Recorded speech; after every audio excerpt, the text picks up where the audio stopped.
Good evening, ladies and gentlemen.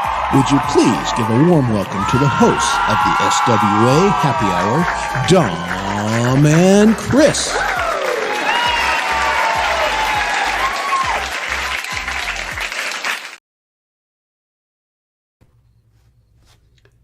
Good evening, everybody. How we doing? You will note it's just Chris, not Dom. And Dom is having some nerve issues and shoulder issues, and so he will not be joining us tonight. He will join us again at our earliest opportunity. And but I want to say hi to everybody. Hello, Carl's Order of Squirrels. Good evening. Michael Songs, hello, how are you? And Maria, by extension, there's Maria. Silver Girl, hi.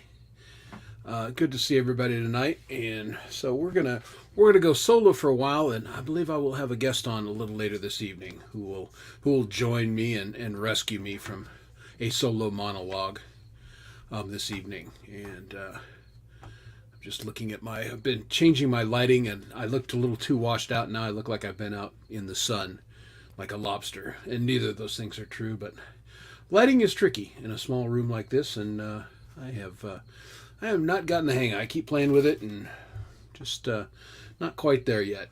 Anyway, Preston Smith, good to see you. Yeah, and I'll go ahead and when people get here, I'll tell a little story on Dom. God bless him. He's a typical man. So he knows he has a problem. He puts it off for a while, like we all do, and finally he says, man, this ain't getting better. I need to do something. So works out a little bit with a massage therapist, and helped a little bit, but again, wasn't getting better. So finally goes and sees a doctor, and they say, yeah, you got some issues in your shoulder. You're in real life, Dom works at a computer like most of us do, and then he plays guitar all night. So he's hunched over and, has issues up in his shoulder. Well, the doctor prescribed some physical therapy to, strengthen the muscles, improve his posture, all that.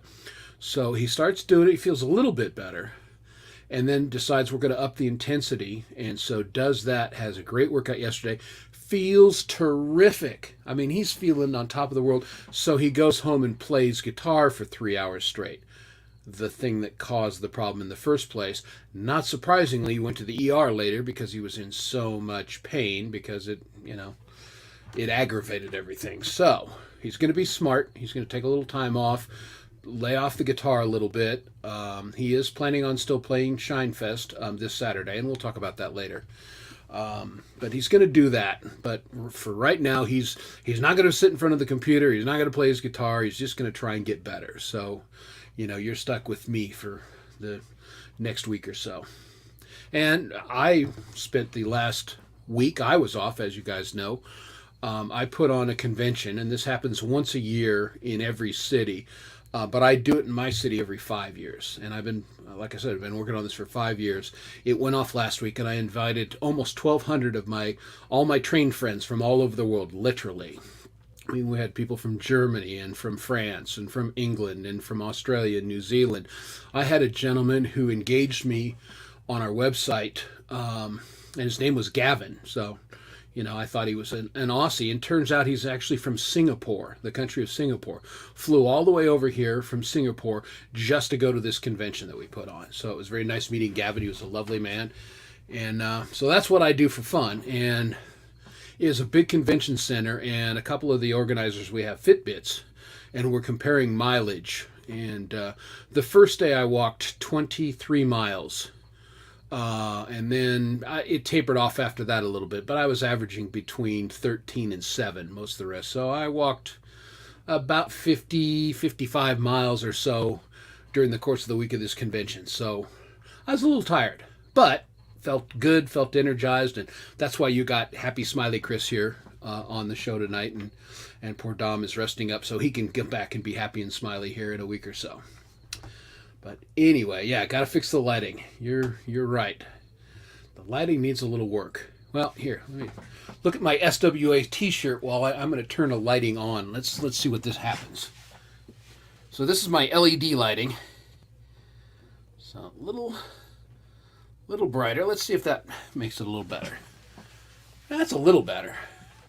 Yeah, I have LED lighting underneath my bookshelf above my computer, and So yeah, that's a little better. I'm not quite as, I don't look like a lobster at least. They didn't have a train. Were there trains there? That was the thing. There was nothing but trains. Guys came in. They rode trains here in Colorado.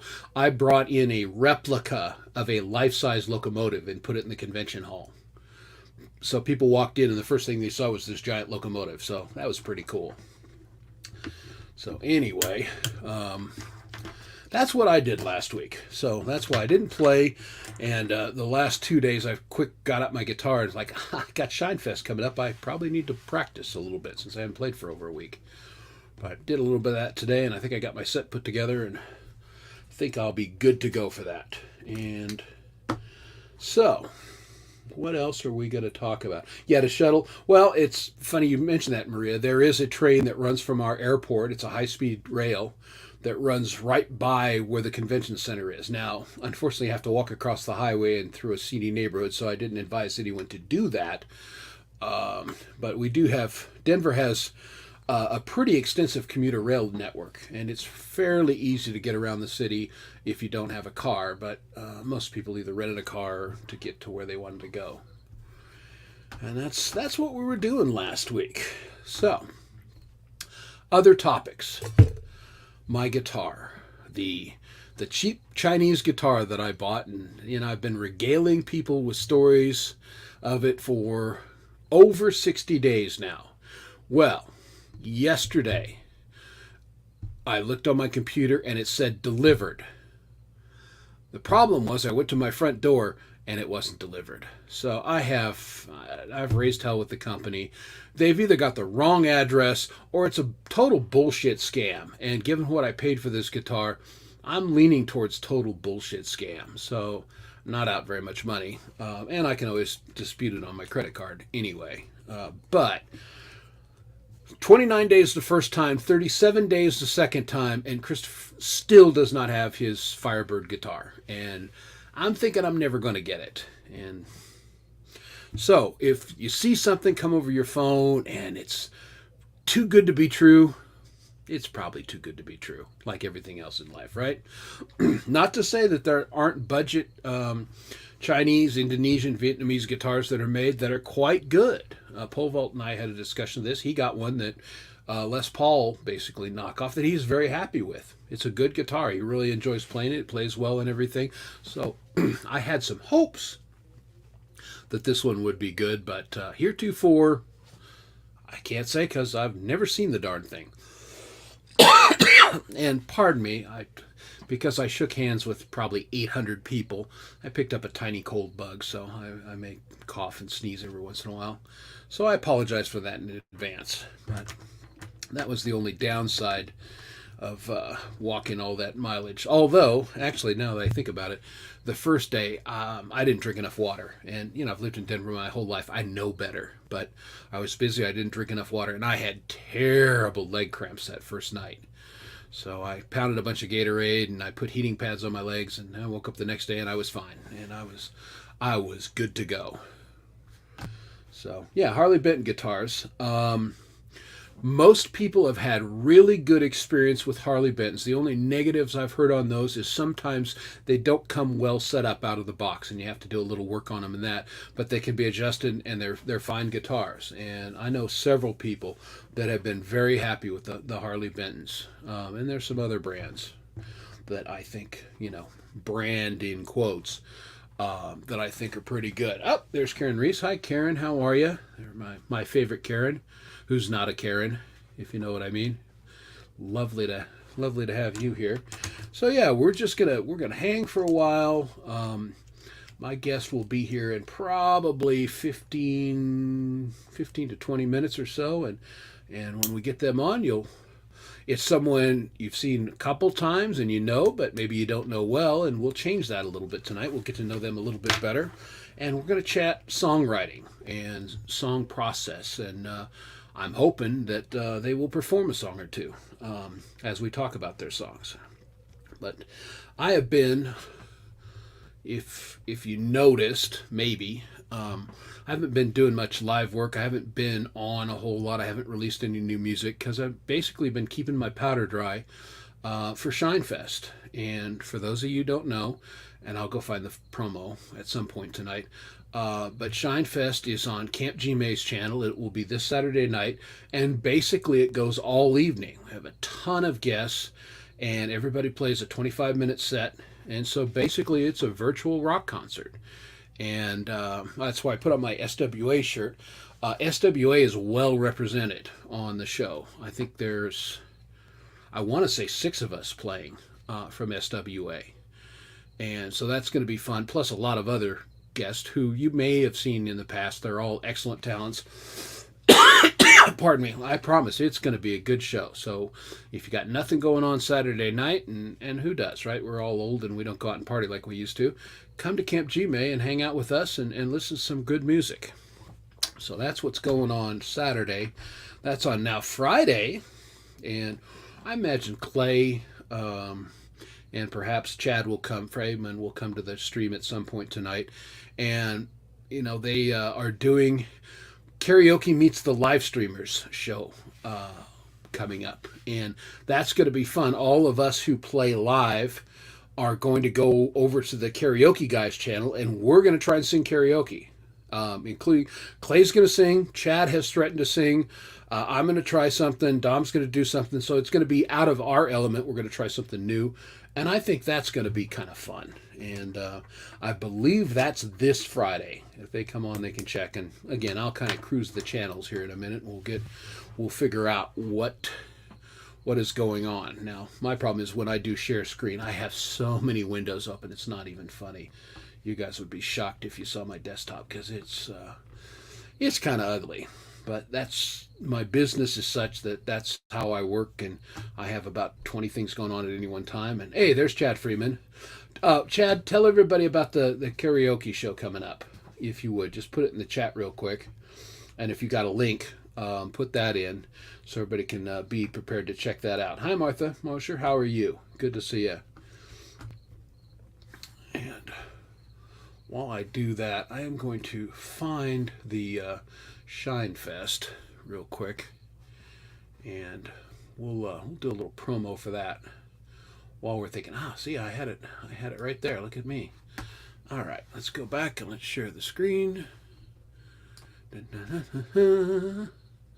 Present, share screen. All right.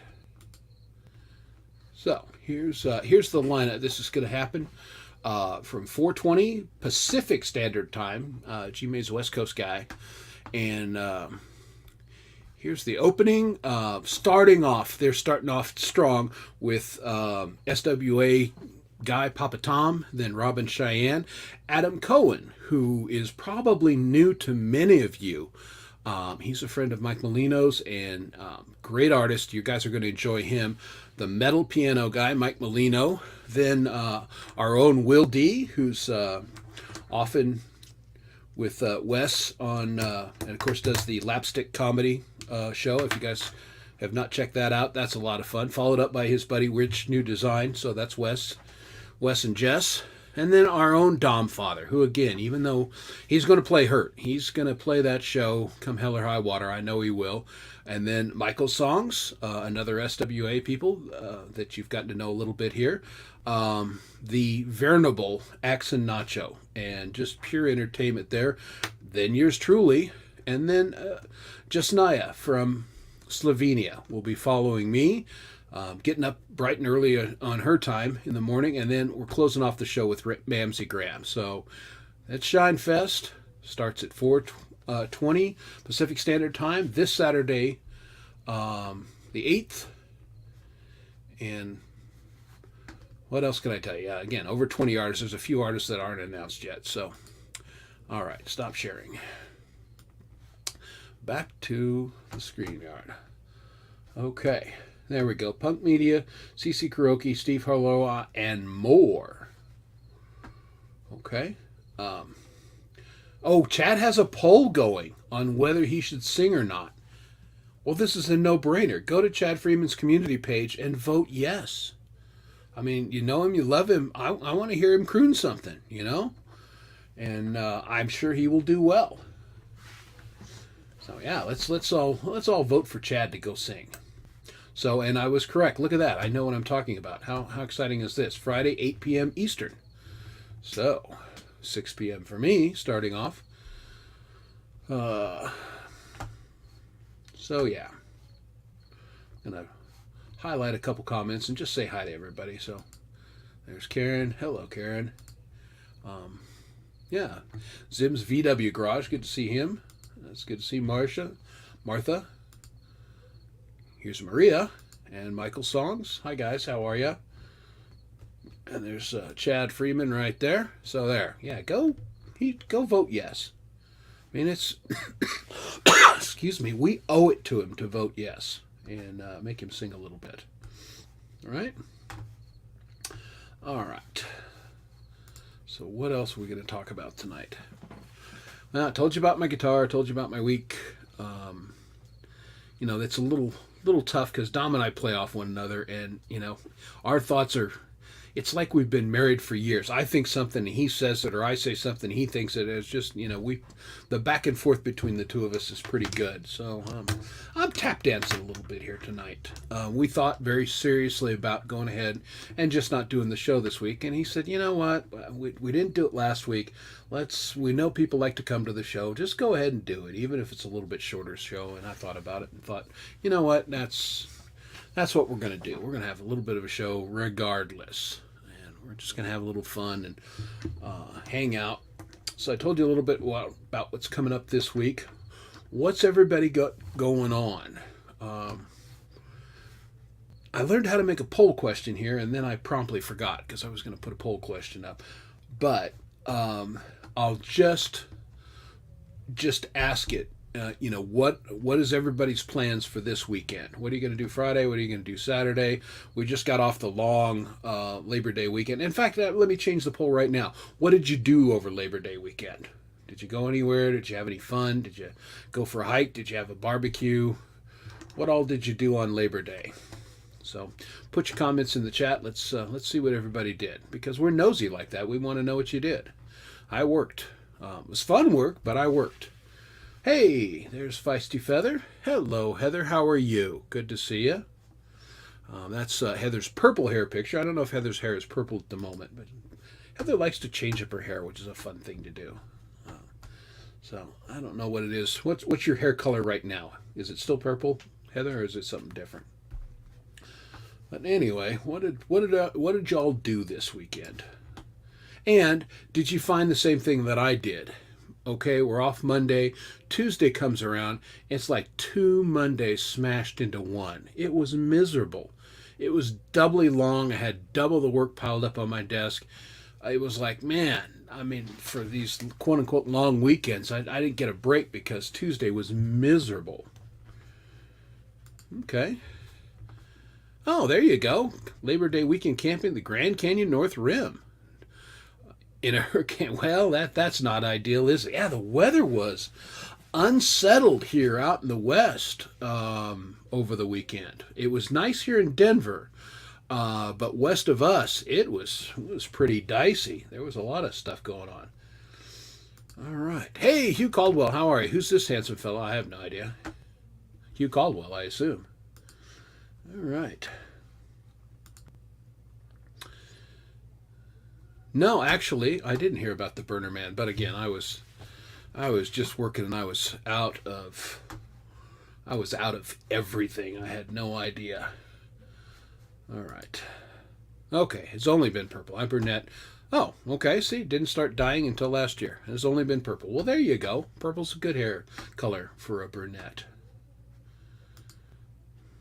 So yeah, I'm sure it was not nearly as fun. Okay, so here's Michael Songs. He was 15 songs on GMA, live stream Sunday morning, all waltzed. And notice I said waltzed, puppy sitting. So that, busy man. All right. Did Clay come in? Did Conspiracy? There he is. Hi, Clay. How are you? Good to see you, buddy. All right. And Preston obviously caught the show, so that's fantastic. All right. Well, let's take a poll. Who thinks, who's my guest? Who do you think is going to come up here in a minute? I'll put it in the thing. You know, the possibilities are endless. Could be my buddy Hugh Caldwell from Scotland. He could be over in his wee kilt and play us a song or two. Could be Hugh. Could be Clay. Could be Chad. Could be, who else have we seen? Could be Michael Songs. Could be Martha Mosier. Could be somebody who's not been in the chat yet. Who do we think it is? Well, there you go. Someone awesome for sure. Yeah, I think so. The deal. Maybe? Chad. There you go. Yeah, you ought to team up with Leni Perez, who is a wonderful human being. She just exudes sweetness. She is a delightful human being with a purple Telecaster. So you get over there, sing with your purple hair and her purple Telecaster. That would be a killer duet. Great idea, Hugh. You rock, bud. All right. Could be Chad. Oh, the Burning Man. Yes. Okay. Now, I did hear a little bit about that. Yeah. I mean, it's in the middle of an alkali desert. It doesn't rain there that much, but when it does, it is horrible. And yeah, again, the weather has been very unsettled out here in the West. Lots of rain in places that it doesn't always rain, and no rain in places that it usually does. See, Chad's voting for Martha. All right. Yes. Who doesn't love Leni Perez? If you don't love Leni Perez, I don't know what to tell you, man. You've got some issues deeper, and you should seek help because she is a delightful human being. Oh, lovely. Well, I can't wait for that. All right. Yeah, people have hinted around, but I don't think anybody's got it right yet. Should we just bring them up? I'm going to look back there and make sure that they're ready to come up because it's not nice to call someone up if they're, picking their nose or, if they've walked off camera to get a drink. But that's not the case. I double checked. And please, everyone, say hello to my guest for this evening, Michael Songs. Hi, Michael. Evening, everybody. How are you and how are you? How are you, Maria? She's doing well. All right, wonderful. Well, thanks for coming on again. I'd like to think I'm entertaining, but I ain't that entertaining. Always nice to have other people along for the ride, and we had talked about doing a little bit of this anyway. So tonight presented as a very good opportunity to have you guys come on and play a couple songs, but get into the songwriting process. Again, we're Songwriters Anonymous. That's our, even though this is very much a talk show and we don't always do music on it, we care about the songwriting process. Michael certainly does. And so we thought we'd have him on as a guest tonight with Maria standing by, running the camera, running the sound, doing all the great stuff she does slightly off camera. Although, still waiting for Maria Cam. Just saying. Right. I thought Right? I had it for a minute. A second camera Yeah. showed up, and I was like, oh, she's going to do it. And then she's like, let's put it on the guitar. Yeah, which is great. So now you just need that third camera for the Maria Cam. Anyway, so how you guys? You were busy. You played a lot this weekend. Yeah, quite a bit. Yeah. Yeah, I haven't got a chance to see the Camp G replay. I was looking forward to it, but I'm still unburying. How did it go for you? It was cool, but yeah, because it was Labor Day weekend and because it was the week before Shine Fest, there wasn't the normal amount of performers there. Normally there's like 6 or 8 people at any given time up on the screen. Right. And throughout the night there was like 3 or 4 of us, so I did what I normally do. I show up and I just stay the whole time. Just play. was a Oh, lot that's very faster. cool. Yeah, they would come back to me a lot faster because there was only 2 or 3 other people. Yeah. See, you guessed wrong. You thought it was the guy that Chad has on his show, the professor guy. Yeah. That's a good guess. Uh-huh. Actually, it's funny you should mention that because Dom did say, we got to get a hold of Chad and see if we can figure out how to get a hold of this guy and maybe have him on the show every once in a while. because Yeah, like does anybody ever? he's an interesting dude. Yeah, I catch their show every once in a while, that their conspiracy show on Sunday nights, and I think I've seen him twice. And yeah, he's got an interesting take on Taylor Swift. I was kind of surprised last week to find out that he and Taylor Swift were an item apparently. So he A claims. lot So more history there. yeah, that was again. I showed up to the show. I don't know anything about Taylor Swift, but I know more now than I did. So All anyway, thanks to the professor. all thanks to the professor.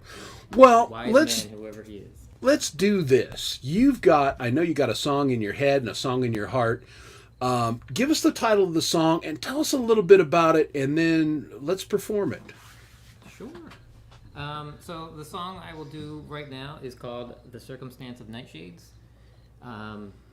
It's one of the few. So I write a lot of songs where it's entirely why am I not thinking right? Fictitious, yes. But this is one of the few that is written from real life. We moved into this house 1 year ago, and we had all sorts of issues getting some of the stuff we needed to get done in the house. We had plaster that we had to bring in. Bring down. We had knob and tube wiring to deal with. Oh boy, that's always fun. Yeah, I mean, you're a contractor. I know what that stuff is because I'm into old stuff, but most people don't know that was how houses were wired up until the early 1900s. And there's still a lot of houses that have it. When it works, it's great, but you can't. It's a real electrical hazard in this modern time. So very flammable. Yeah. So yes. those that don't know, it's the wire is not as insulated like the wiring is today. Bare It's copper. just held. Yeah, it's just held onto the wood by just porcelain, and that's what keeps it safe. But then what becomes a fire hazard is people go ripping out their plaster and they shove insulation in there.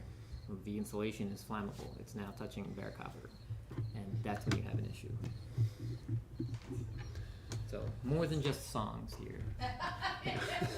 that's right. See, again, this is we've always said this is an informational program. You're going to learn some stuff here, whether you want to or not.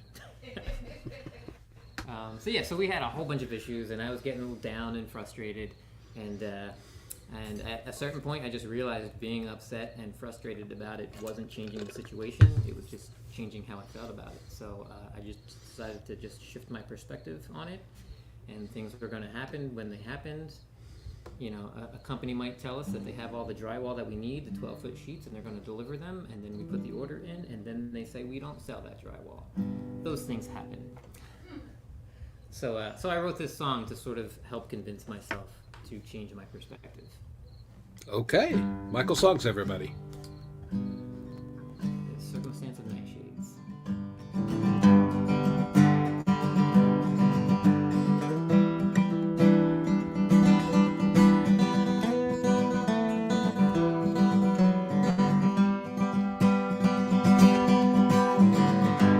Tomatoes riding on the vine, basil's gone to seed.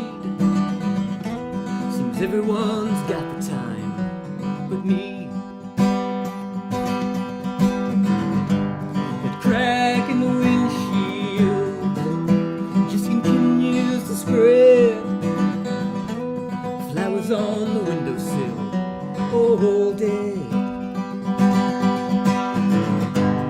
Busted up rocking chair, if you're going to waste, when can I get back to living and just enjoy this place?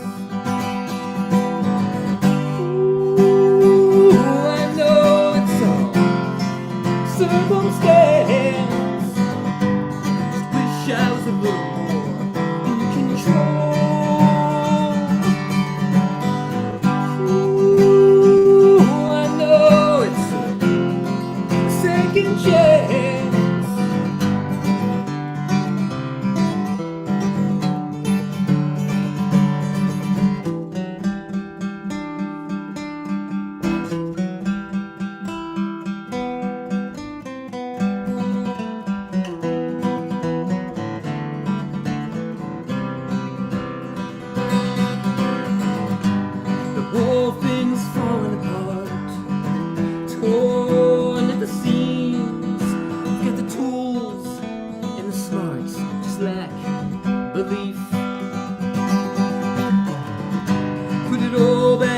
weatherman, just focus in. You've done it before, and you'll do it again. Some nails and some elbow grease, that's all it'll take to get back to enjoying this place.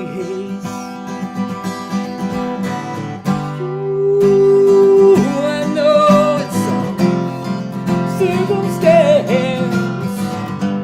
Just wish I was a little more in control. Ooh, I know it's a second chance.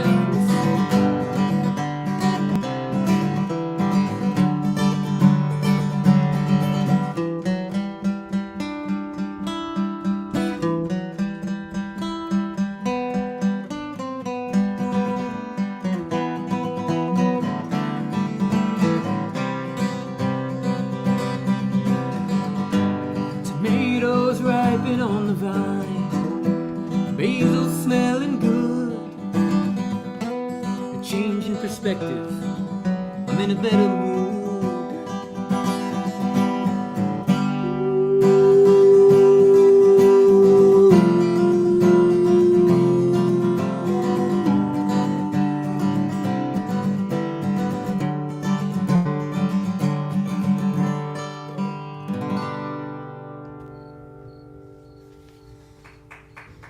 Oh, fantastic. Thanks. That sounded great. And it's not the Maria cam, but I still like the Martin cam. That's pretty good. Now, I noticed that song, you often capo, and that one you did not capo. So that's all, and you're in regular tuning for that? Yeah, always regular tuning. I use the capo a ton. Yeah, pretty much every song I write, wherever the capo happens to be on the last song I play, I write a song at that same spot, and then I literally move the capo down half steps until I'm open, and then up half steps until I'm at the 7th fret, and I just see where the song fits best for me. Okay. Well, so I'm curious, on that particular song, did you have some chords that you were playing with, a sequence, and then the lyrics came, or did you say, look, I'm going to write about my circumstance here in this house, and let's find chords that fit what the lyrics that I have in my head? Or talk to me a little bit about your process. Yeah, so the process is a little different for every song that I write. I don't do it the same way all the time. For that one, we were having a ton of frustration, and I was walking around, and literally the lyrics for the first verse, I just kept looking at things that were not being kept up with, and it was because of all of these reasons. So it just, the melody and the words came at the same time for me. I just heard it, so I just took out the guitar, and I already had the vocal rhythm, and I had the words, and sometimes I just let my hands follow where it's supposed to go without any thought, really. It kind of moved for that one. I didn't have to think about it too much. Nice. Yeah, it's great when you have that, I just call it the lightning in the bottle, where it all comes together basically simultaneously, and you might make a little tweak or two, but it's like, I have the song. Now I just gotta perfect it. Well, very nice. No, it was very cool. Hey, I want to say hello to Jorge, and our buddy Dom is in the chat joining us. So everybody gave you best wishes, Dom. For Hugh Caldwell's benefit, Dom has a muscular nerve problem in his shoulder, and playing guitar and leaning over the computer makes it much worse. So he's in rehab right now, and we're trying to rest him up so he can join us again soon and play Shine Fest and just get back to being Dom. But he really put a hard push on his shows and everything, and just aggravated something, and it just needs to rest and get a little better. He's like that football player that pulled his hammy. They sit him on the bench for a couple weeks and let it heal, and then he'll go out and score the touchdown. So go fight, win, sports ball Dom. Yeah. Anywho, so let's talk about the next song you're going to perform. The name of the song, the genesis of it, and kind of how you came up with it. Sure. Let me think of one real quick. I should have probably. Yeah. Well, I gave you so much notice to really put a program together. It's like, what was 6 o'clock your guys' time. It's like, Dom's not coming. I need help. Yeah. Oh, no worries. I mean, I have tons of songs. I just have to, and it's not even about thinking about what song to play. It's thinking what song I want to talk about. Is the trick. So we will do. Yeah, I gotta tune a little bit, but so I'm gonna do a song. This is called Fulton Ridge. So I wrote this song. I had a really, really good friend of the canine variety that it wasn't my dog, it was my friend's dog, and I spent a lot of time with this dog. We were both happy to spend an evening together if there was a party where it was just me and the dog in a corner, ignoring all of the people because I'm very antisocial, I'm very introverted. Yes. I was also the only person the dog would let in the house when they were not home. So I would take the dog out, I would house sit so they could go on vacation and things like that. I had a really tight bond with this dog. Nice. And the dog passed away last year. Mm-hmm. It was very upsetting to me. I go to their house every week, and I still expect her to be there, and she is not there. So I wrote this song. The first verse is as if Nina, the dog, was talking to me, and the second verse is as if I was talking back to Nina. Kind of if we knew the last time that we saw each other was the last time. Mm. So it's just kind of a reminder to all of the interactions that you have with people. Just try to end it on a really good, positive note. If you have something you want to say to the person, say it. If you love them, tell them you love them, because you never really know when the last time you might see someone is, regardless of what the reason is. So this is Fulton Ridge.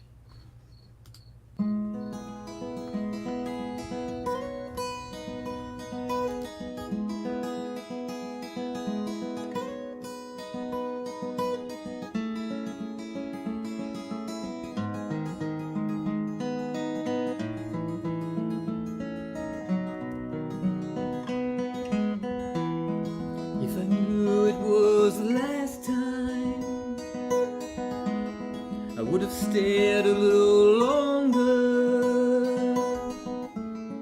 I would have held your gaze, examined your face, the little scar by your eye, the stubble around your lips, unbutton your cufflinks, the smell of your arms I cannot resist, saying I love you with every kiss.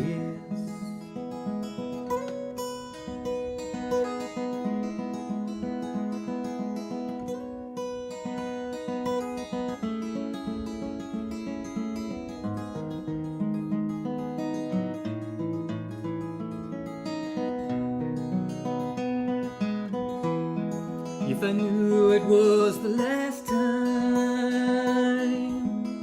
I would have stayed a little longer. I would have held your head in my hands. I would say I love you, but not say goodbye.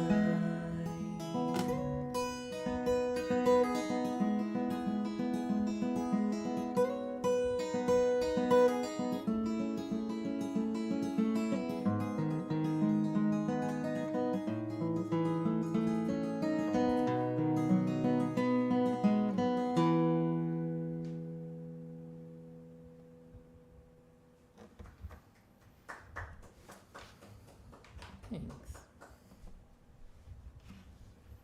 Well, that was just fantastic. You know, and I've heard you play that song. I really like that song. But now it's interesting to learn that that was your relationship with dogs. And I'm a cat guy. You see my cat join me every once in a while. And, you know, we had 3 cats a couple years ago. And they were all older cats, and 2 of them have passed on. So I really get, you know, where you're coming from. I look around the corner, and I still think I see Pork Chop, the white one, every once in a while. And she's been gone for almost a year now. So I get it. You know, we form a special bond with these animals, and it's hard to explain, but it's real. Mm-hmm. It's a beautiful song, man. Yeah, thanks. Yeah, I like it. Well, that was cool. Well, just so you're not always on the spot, I'm going to go ahead and I'll do one of mine, and we can talk about this a little bit. And this is a song. Actually, no one's ever seen this video. You've heard me play it every once in a while live. The studio version is definitely a little different. But this is a song called "The Darkness," and I'm a pretty upbeat guy. But you know, during the middle of COVID, man, I was in a dark place, and I was struggling, and a lot of people were struggling, and I think we all struggle off and on, and we just have to try and keep that darkness at bay. We know it's there, and you know we need to acknowledge it and actively fight against it. And so this song is one that I came up with, and it was one of those ones where I was playing a little bit with a chord pattern, and I knew right away what the lyrics were for this one. So I'm going to share the screen, and I'm going to play. And it's an unlisted video. You can't get to it because I've not finished the video yet. This is literally a test, but I'll go ahead and share it and play. This is called "The Darkness." Dom, remember to take the tag off the screen.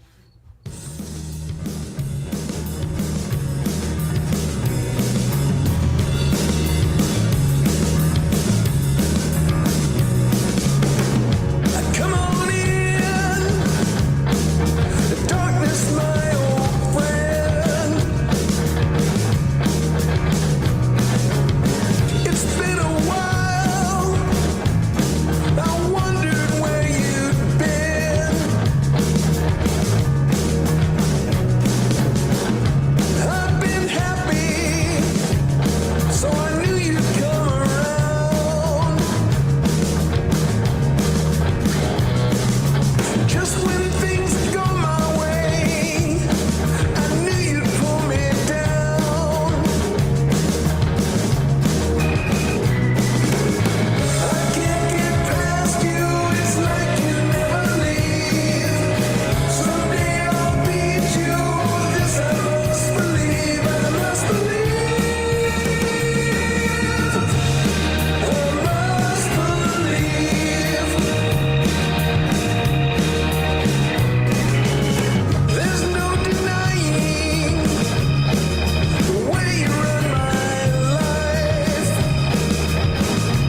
That was awesome, Chris.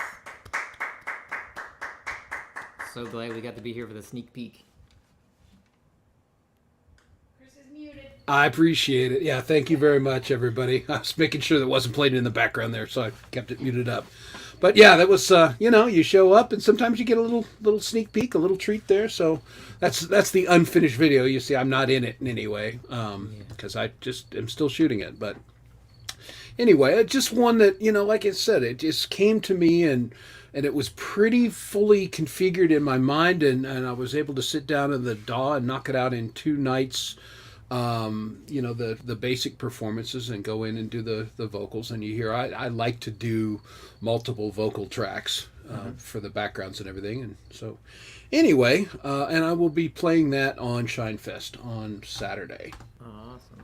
So, So for you, because you play a bunch of different instruments and you can record in a DAW, when a song comes to you like that, what do you start with as far as bringing it out? Do you play the guitar? Do you I always do a scratch guitar, and then I'll get in, and I'll have a pretty good sense of the guitar, and I'll probably even sing it a little bit. But then I'll go in and really program the drums, and I spend a pretty good amount of times on the drums because as a bass player, the drums are so important to me. And so I really get those dialed in, and that really influences my bass performance. Not necessarily the guitar so much. But then I'll usually re-record the guitar and then add the guitar layers or however many I'm going to do on that.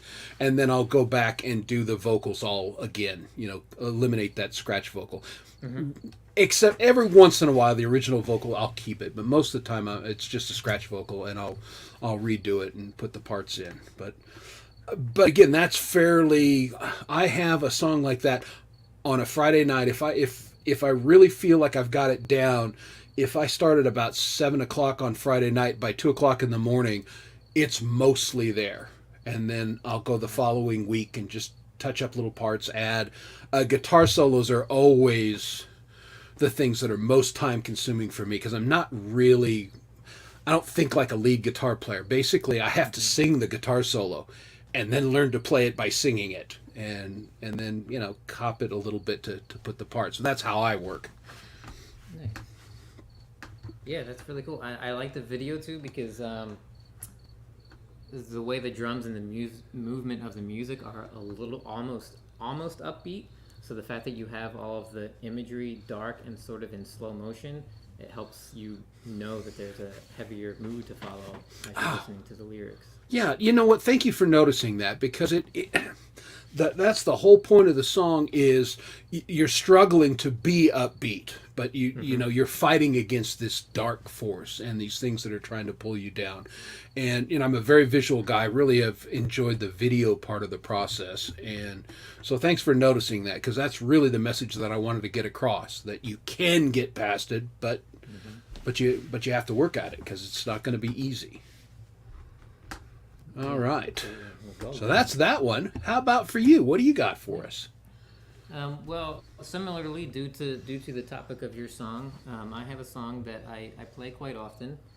I don't know how many I've shared a little backstory on it on some of my live streams, but I don't know if I've shared anywhere else. So this song is called "Daring Escape," and it's one I had the story in my mind first. So I storyboarded the song, so I wrote it out as if it was a book, if that makes sense. So that I had, here's the character, here's this character's entire life. Now there's the element that I want to make the song about, but I need to know everything about this person, where he lives, what he did for a living, what he dressed like, just to put myself in the moment that I wanted to sing about. So this song is about someone he was a stuntman as a child. He would do all the tricks jumping out of the trees and everything and jumping his bike over ditches, and everyone would, cheer for him, and he would have a great time with that and realize that's what he wanted to do. So he grew up, he became a stuntman, got the same adrenaline rush, got all the feedback for doing a great job with that and the applause. And then he got injured and he couldn't do that anymore. So then his life started getting darker because it was his favorite thing to do, and he started drinking heavily and sort of broke off all the relationships that he had in life. and this song meets him at a point where he's trying to decide whether or not it's even worth continuing on. And I kind of leave the song open-ended with that, what his decision is or is not. He's sort of standing in the moment, trying to decide, do I want to be here at all? This is a daring escape. Yes, it was quite daring to jump from that height. The falling is the best part of your life. Till you hit the bottom, when it all suddenly paused. If you had hit the ground running, there'd be endless applause. But you just hit the bottle, and anyone who's around constantly hoping to change. But you only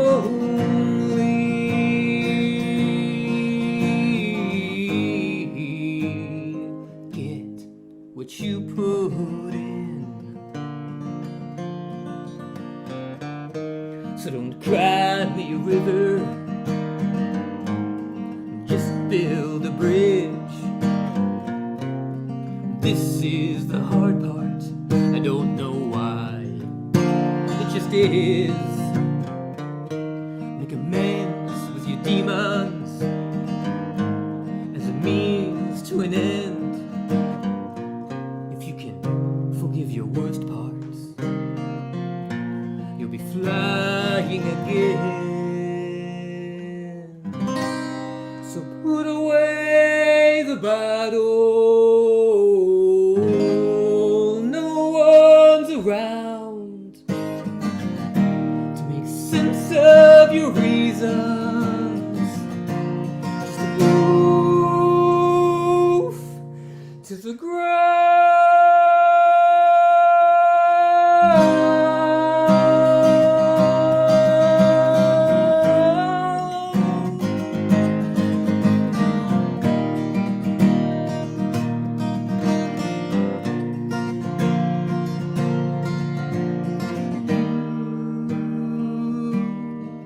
You only get what you put in.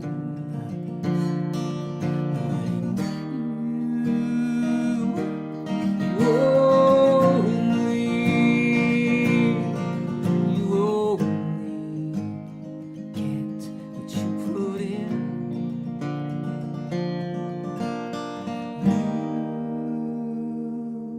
You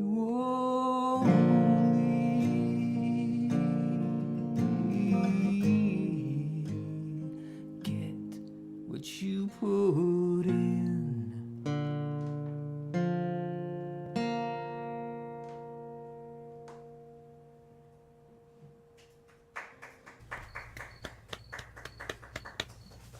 Very nice. See, I've heard that song and, kind of got a sense of it, but I think it's great. And why we wanted to do this program, I think when you get that little bit more of the backstory and what was in your mind when you did it, I think it really increases the enjoyment of the song. You get, okay, man, I'm getting that sense. Using your imagination as to what's going on is a great thing in music, but I do like to hear what the original artist had to say about it and just kind of say, okay, I'm in their mindset now, and I can kind of get a sense of where they're coming from in that one. Yeah, I agree. I was always back and forth with that because sometimes hearing other people's music, sometimes I like the story that I imagined for it, and sometimes I would hear an explanation of it and be like, that's not what I thought it was. And then other times I'm enthralled by what someone shares. So I was always like, do I want to share? Do I not want to share? But every time I've shared something about a song, I've gotten great feedback about that part, about sharing information about it. So I'm going to go with that. When people want to hear, what I wrote it about, I will share that. And If people want to not hear that and they want to keep whatever they thought the song was about, just plug your ears at that part. Well, it's funny for me because I don't always pick up on the lyrics, and I love to write lyrics and everything, but I'm so entranced by the melody line in certain songs that they could be singing peanut butter and jelly and just nonsense that I have no idea. I'm just enjoying the song so much. So then when I get a sense of where the artist was and where their mindset was, it allows me to key in the lyrics a lot better and really understand fully what they're singing, especially, when we're doing it live. Sometimes you can't always pick up exactly what they're saying. So I think that's cool. Let me ask you this. Do you find that after you've written a song and you do a lot of live performing, do you find it evolves a little bit? Oh, a ton. So one of the things we talked about when I first started doing this, just so that there was, I didn't share my music for 20 years. I was in bands in the 90s and played gigs and live shows and stuff, and I was in bands as the drummer, the bass player, the guitarist. And then I stopped, and me and two other friends realized we all just liked to write and record songs. So that's what we did for 20 years by ourselves. Mm-hmm. And then last year, I decided I wanted to, I wrote a whole bunch of songs, like 53 songs or something like that in 1 year. And I wanted to share them. And so I started this whole YouTube thing for that purpose. And I just thought there needed to be content on the page. I couldn't just do live streams. So I just recorded, and I'm super timid and scared about the camera, and I'm uncomfortable in front of people. But I recorded a bunch of the songs just so that people would see something on the page when they went to it, when there wasn't a live stream happening. And like 6 months later, I'm playing better just from doing the live streams all the time, playing better, singing better. I've made interpretive changes to songs just by playing them repetitively. And there's a bunch of the songs where I'm like, I have to go back in and do new versions because that song is completely changed from the time that I recorded it in December or January till now. So yeah, constantly, it's always evolving. Yeah, that's funny how that it does definitely evolve. And Dom and I have discussed this. We were on a track there for a while that, every month, 2 months, we're doing a full song, doing the full DAW and everything, and you'd knock it out, and then you'd play it for a while, and you go, there was a better lyric here. I should have changed that. And of course, live, I've changed a lot of the lyrics now because it's like, I wish I'd thought of that lyric when I recorded it, but it's in the can. It was kind of like those old touring musician days where you come off the road, you got to do an album in a month and then go back out. We were kind of on that wheel a little bit, and both of us have stepped off a little bit from that. I've still done more DAW than he has, but he's gone totally basically live and just doing, not unlike you, he'll record the live performance, and then he's going to get back in the DAW. And I think it is maybe a better way in some ways to do a song, because I think then maybe you get the best version in some ways. Oh yeah, as I'm sure you know, even things like phrasings or the spots where you put pausing your cadence with your vocal. Yeah, like, absolutely. As you do these little changes on just subtle performances, sometimes you're like, oh, that's much better, and that changes the way that line comes across. Like, I put the emphasis on a different word, and it changed the way that line sounds to me. And yeah, so do you ever then go back and re-record any of those songs if they change a bunch, or you just go there's and the live version? There's one, yeah. I mean, on some levels, it's like it's done. It is what it is.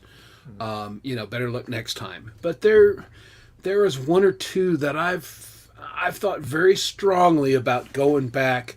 And in fact, there is one, my song New Year's Blues, that I went back and I completely changed the vocals because there was a lyric in there that I went for a cheap joke, basically. And it was a little too cheap. And it was one of those ones that, in hindsight, I thought, I'm better than this and I can do better than this. And I thought, if I'm going to do it, I'll just re-record all the vocals. And I changed several of the lyrics. And so that song is revised. The original version basically doesn't exist anymore.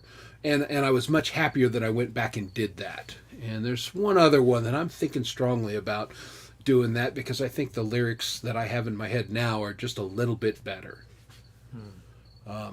Performance-wise, same thing. I know I could perform every one of those songs that I recorded better now than when I did, but, it's kind of the little height on the door frame. This is where I was at this point. Now I'm at a different place, Yeah.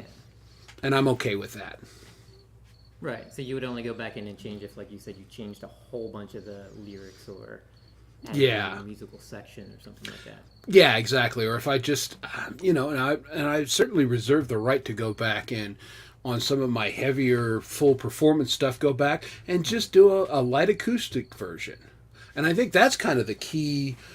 Don got me into this live playing, and I've always considered if you can do a song in a bunch of different musical styles or different versions, and the song holds up, then I think you have a good song.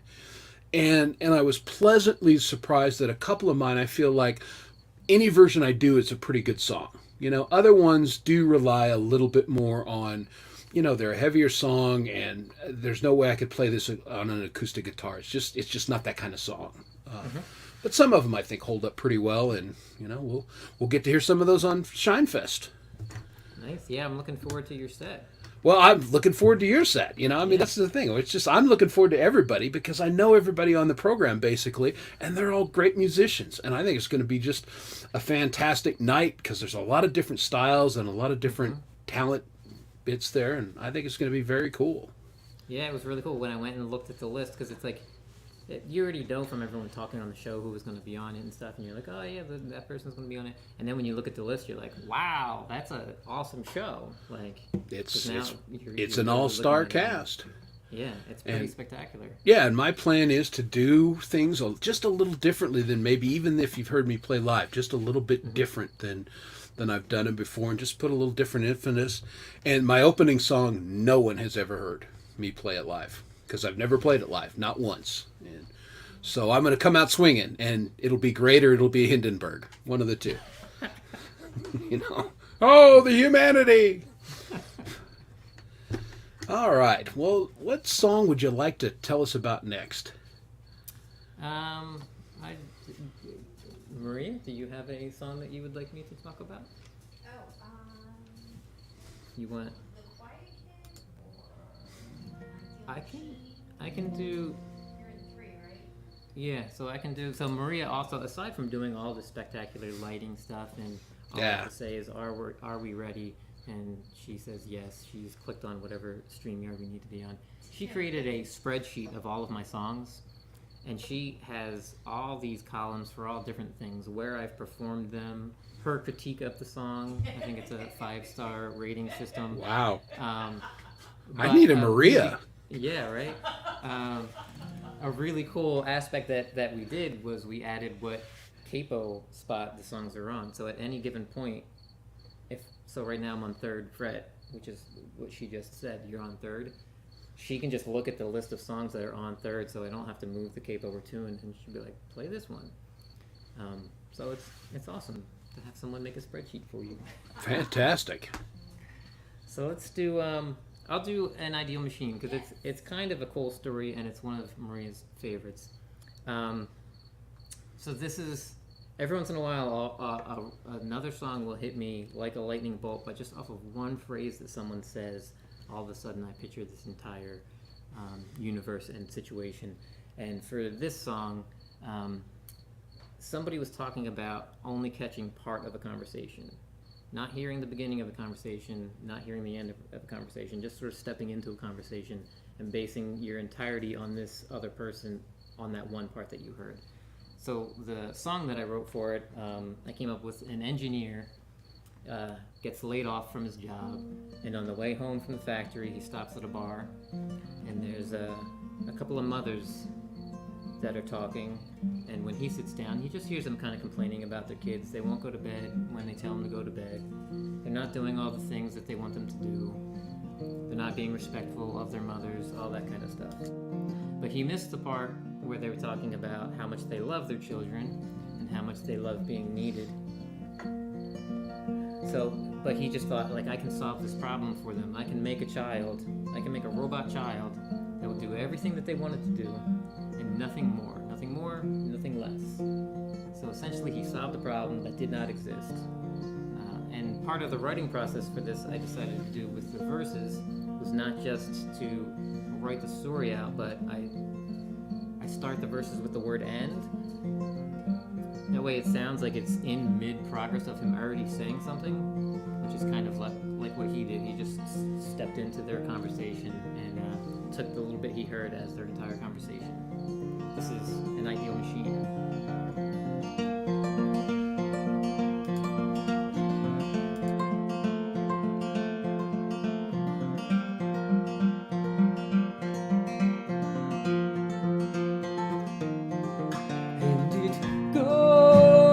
Bed when you say, and it never tries to color outside the lines that you've drawn for it. And it never keeps you up worrying past dawn. It never has to say, I'm sorry, 'cause it's always done just what you wanted.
Bravo. Very cool, Michael.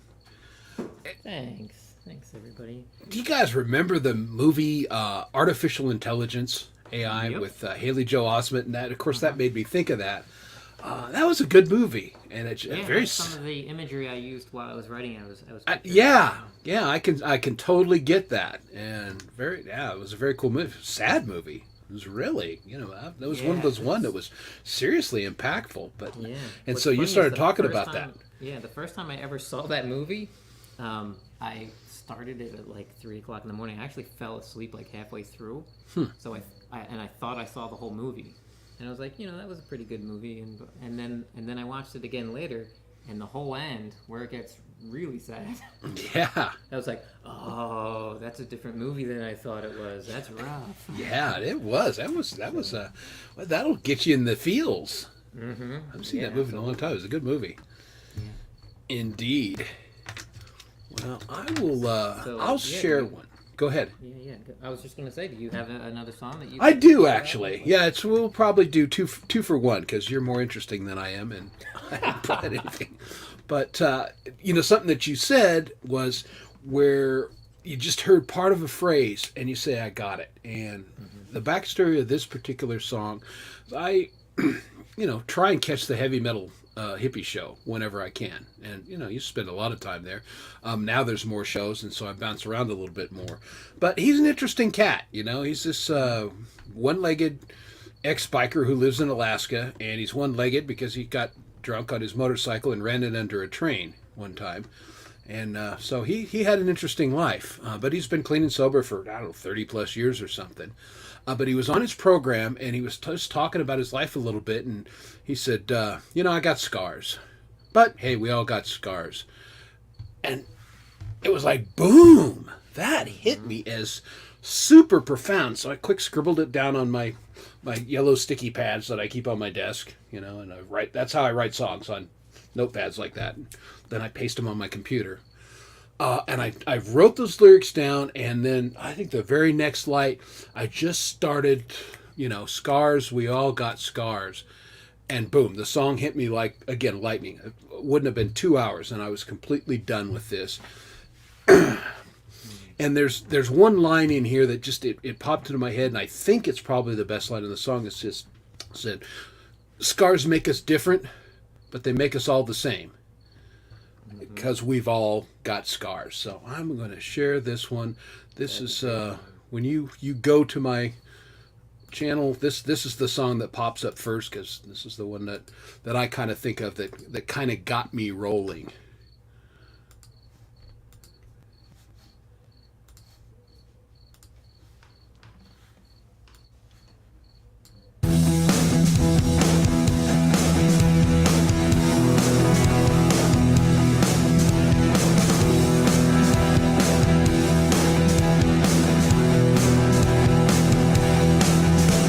Scars, we all got scars.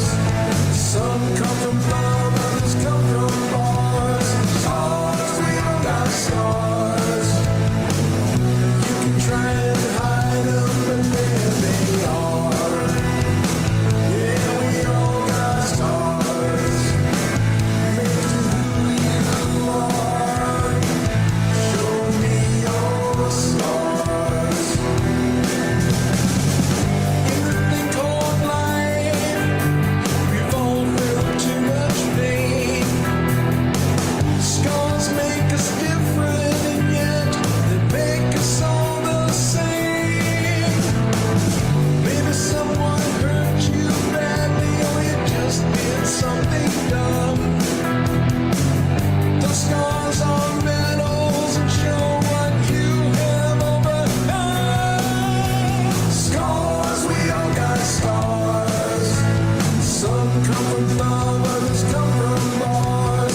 Nice. Yeah, thank you very much. We couldn't have a show tonight without Dom on it, right? And Dom and we've played on one another's songs quite a bit. He's such a good lead guitar player, and because he gets where I'm coming from, and I say, yeah, this is kind of where I want it to go, and he never fails to really deliver something really cool. I mean, that is a great solo, and I think it makes the song. Yeah, and his solos always sound like he sits down and writes the solos. So you know how there's like a few different kinds of lead guitar players. There's the kind that will write out exactly what they're going to play, and then there are the kind that just kind of wing it and come up with something cool, and they're both great. And I like that most of what I've heard from Dom's soloing sounds like a part, like he literally sat down and wrote out exactly what it's going to be, and it carries you right through. He absolutely does that. And the other thing is, like I mentioned, if I do a solo, I'll comp a little bit because I can play it pretty good, and then there'll be a little part it's like, botched a note, and I'll do it 3 or 4 times, and I'll punch in the better note. Dom does not do that. He plays it start to finish. That's the solo. He doesn't ever comp it, and I mean that's a testament to what a great guitar player is and how meticulous. It's just super. And I guess one other thing about that song is, you'll note I'm a hook guy. I love hooks, and and I'll do that. And I guess it's my advertising background. It's where you tell them what you're going to do, then you do it, then you told them that you did it, and then you remind them again that you did it. And that's kind of, I'll start off with the chorus of the hook on a lot of my songs. Go, here's what I'm doing, and you'll see it again in a minute. But I think that, I don't know, at least I'm kind of a pop rock kind of guy, and that's how I hear things. That I want to hear that hook and get people into it, and then we'll go to the song. Yeah. It's great. Yeah, I do mostly the opposite. I so often I write just linear, and then some songs I have to tell myself, hey, come back to that part, make that a chorus. People might like to hear that part again, but so often I'm not thinking about someone hearing it afterwards. I'm just writing a story because again, I spent 20 years not sharing my music with anyone, so every song I wrote was just for me and 2 other guys. So I would just tell the story, and it was however that story needed to be told in my eyes, and I didn't really think of it as a finished product. So now I've been spending a little more time doing that and making choruses that repeat and things like that. Yeah, well, again, it's just kind of part of the process. I mean, you can tell we're opposite. Okay, there's Michael, suit and tie, dapper. Here I am, sleeveless shirt, hanging out in a bar. He's in his living room like a proper gentleman with his wife by his side, So obviously you're going to get a little different song. Drinking coffee. Well, now that's where we're doing the same. I'm drinking coffee as well. So yeah, it's no whiskey drinking in the middle of the week. Maybe tomorrow. Good. That's a good line to draw. Yeah, I think so.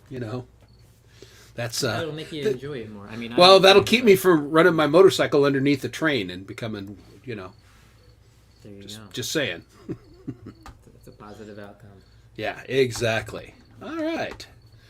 Well, this is going great. I'm enjoying the heck out of this. I'm really appreciating the insights, and again, hopefully the people in the audience are getting just that little tidbit of, the songwriter's mind, kind of the process, and everybody does it different, but there's some commonalities in the process, and if nothing else, in the thought process of how we approach things. And, I'm hoping people are kind of getting that sense from you as how you kind of break things down, even though you do every song maybe a little bit different. There's a thought process that's behind it.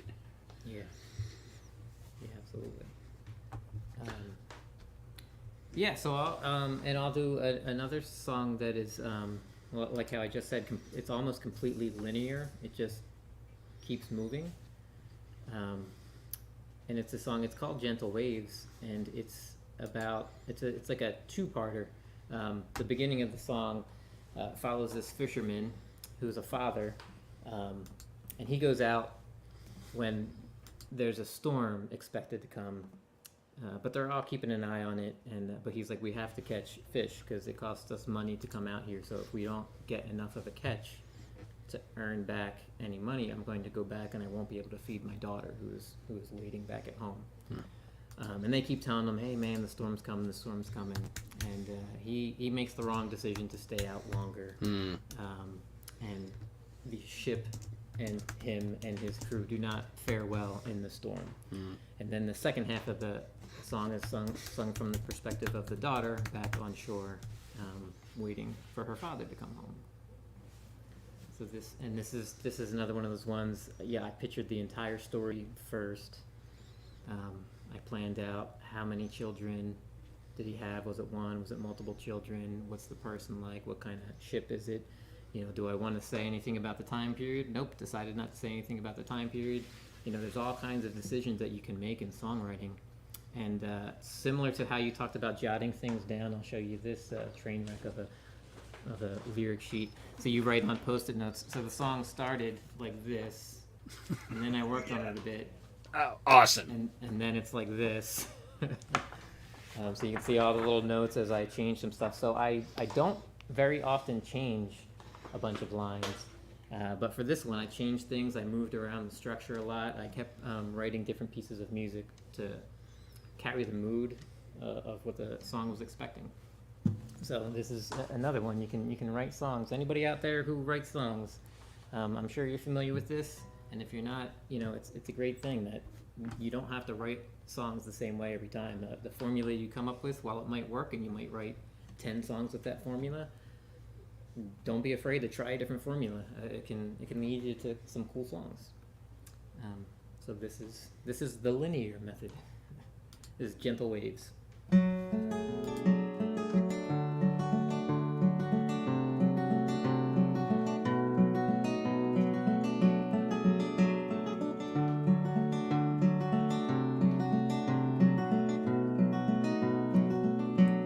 What moves these gentle waves, the storm they say will come. The risk of capsizing seems so far off compared to returning with an empty hold.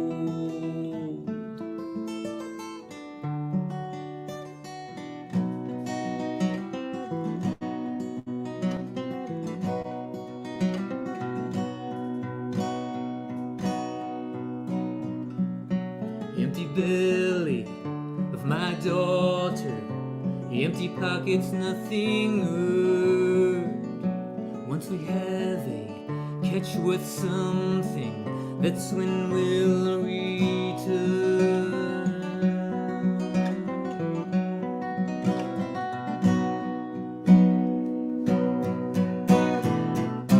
Mighty waters spilling over, the whole deck's awash. The mast is broken, the ship just floating, all direction lost.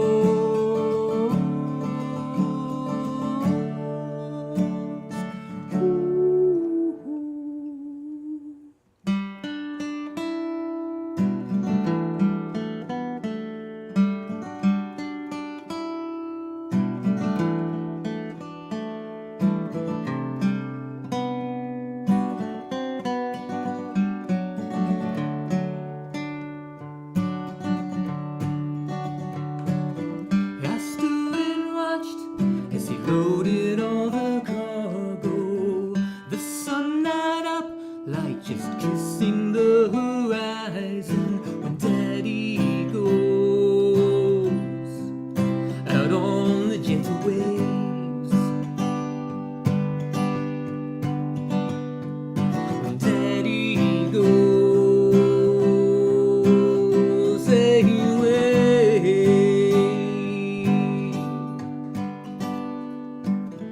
I wait each morning at the dock down by the harbor, keeping my eyes peeled for a sail. You know I'll holler. Daddy's ship is coming in.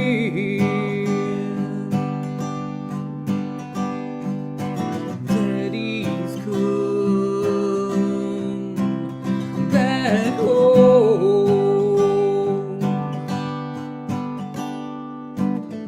The ship is battered, missing boards and full of water.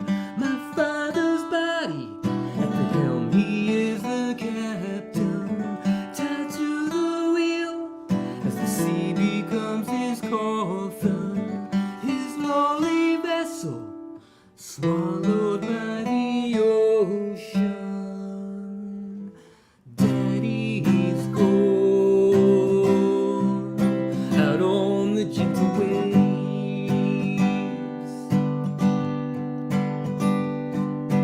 Daddy's gone away.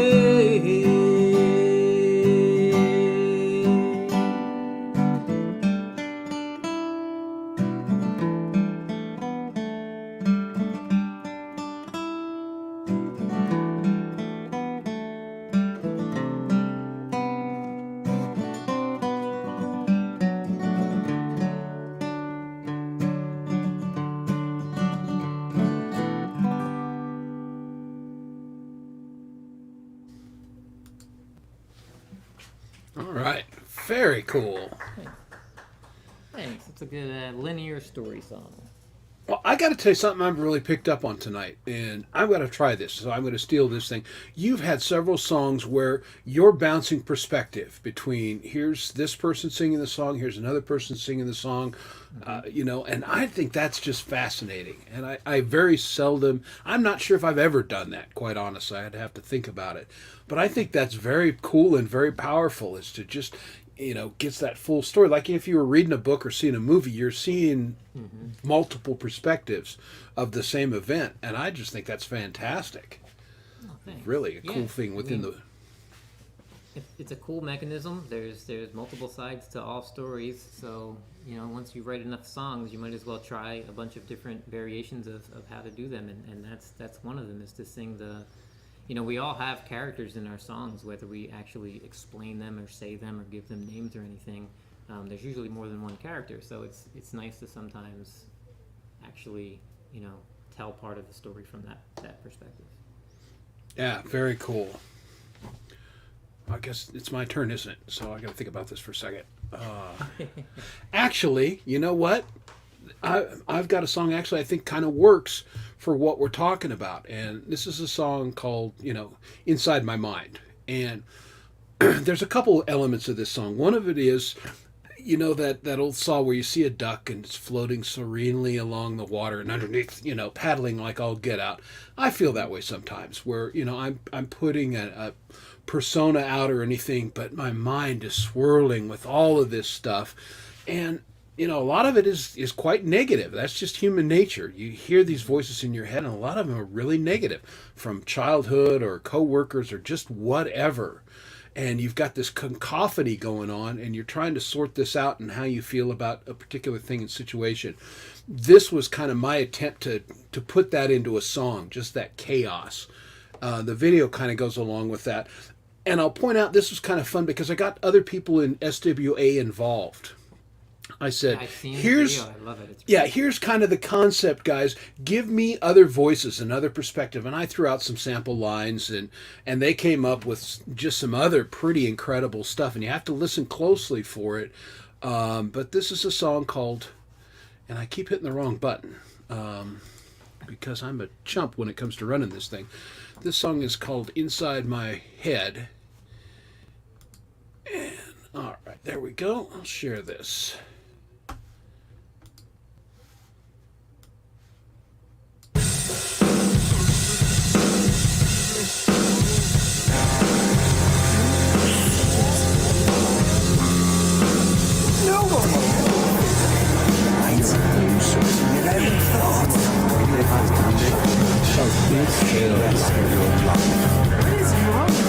When they find out, no one's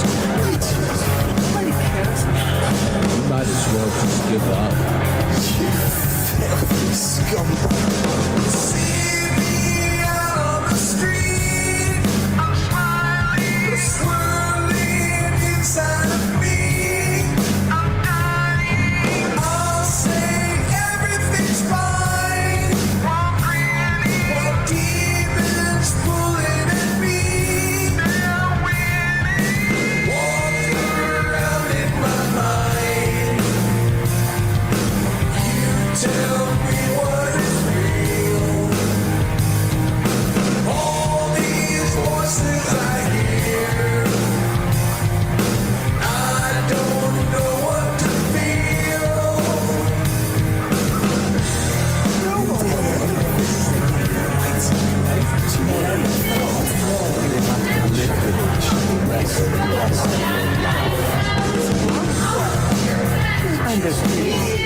never going to work. I can't believe you did that. I've been fighting so long. I'm tired. What's it like to be loved? Have you ever felt pain? Live your life with just pain. Walk around in my mind. You tell me what is real. All these voices I hear, I don't know what to feel.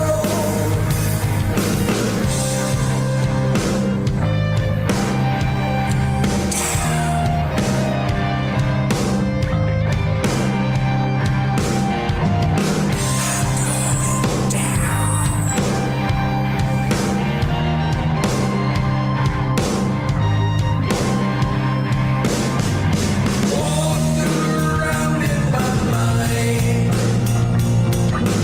You tell me what is real. All these voices I hear, madness has its appeal. God, please throw me a light, or else I'm gonna drown. All this weight that I feel, it is pulling me down.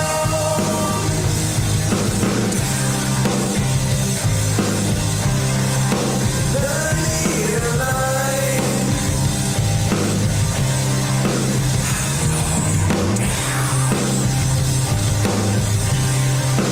I need a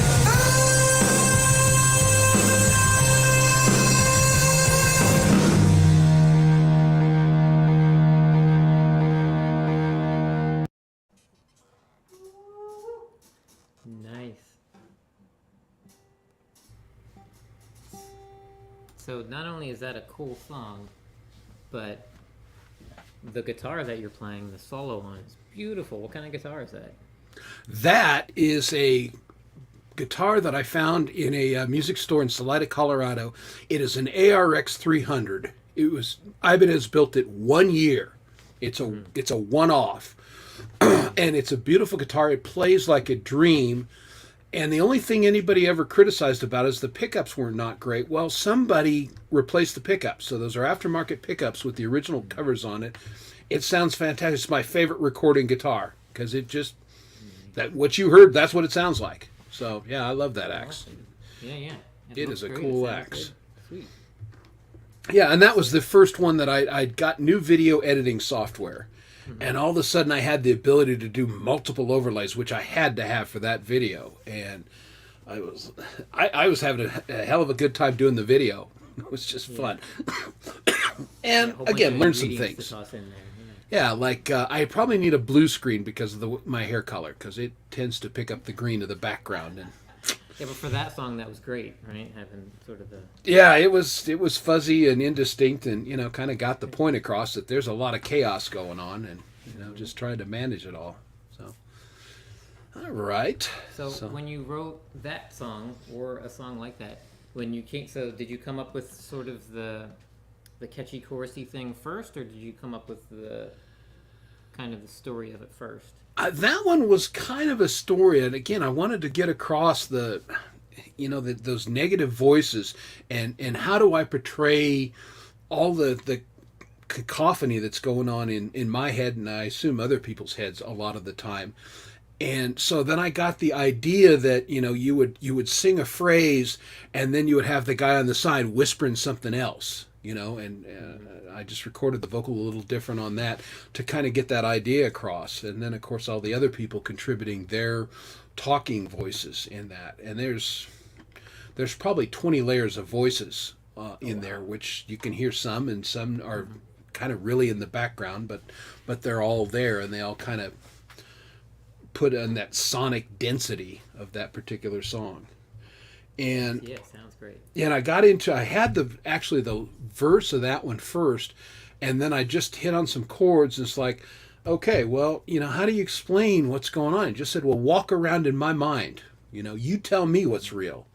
And, help me understand what I think I'm experiencing. Yeah, that's a great way to put it. All right, but enough about me. I'm bored with me. Let's talk about you. What do you have in your mind? So I'm gonna play the line. I gotta tune up a little bit again. It's very humid here, so every time I move the capo, I have to tune up. Yeah, a little bit. I get it.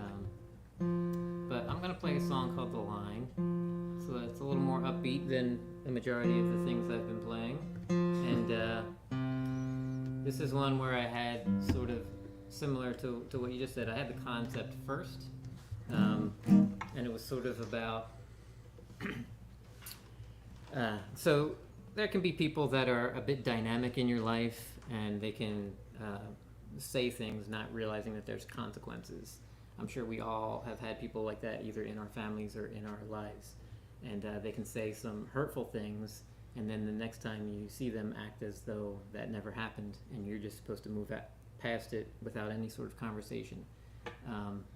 So I wrote this song as a way to say, technically you can say whatever you want, you can do whatever you want, but there are consequences, and sometimes those consequences are losing a person in your life. So if you find it more important to continue your behavior than it is to have this person in your life, then that's the choice you're making. It is called The Line. Well, you can't always do what you want all the time. There's a line that you can't cross. Well, I guess that you can, but there's a cost. Are you willing to pay? Are you willing to pay? But nothing that sweet has come from your tongue in a while. I miss your smile.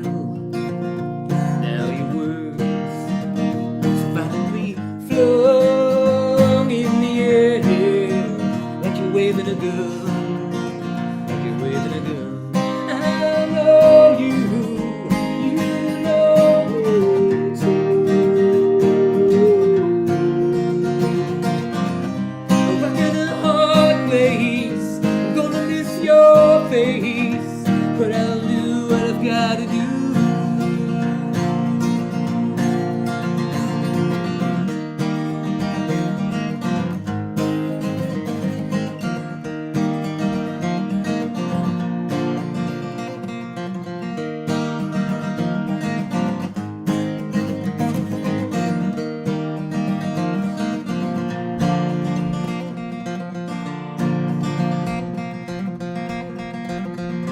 Well, you can't always say what you want all the time.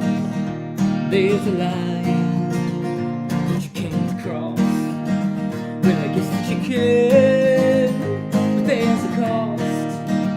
Are you willing to pay? Something so sweet is offered up for free, but it ain't free if it's costing you me. And you best believe that I know you, and you know me too.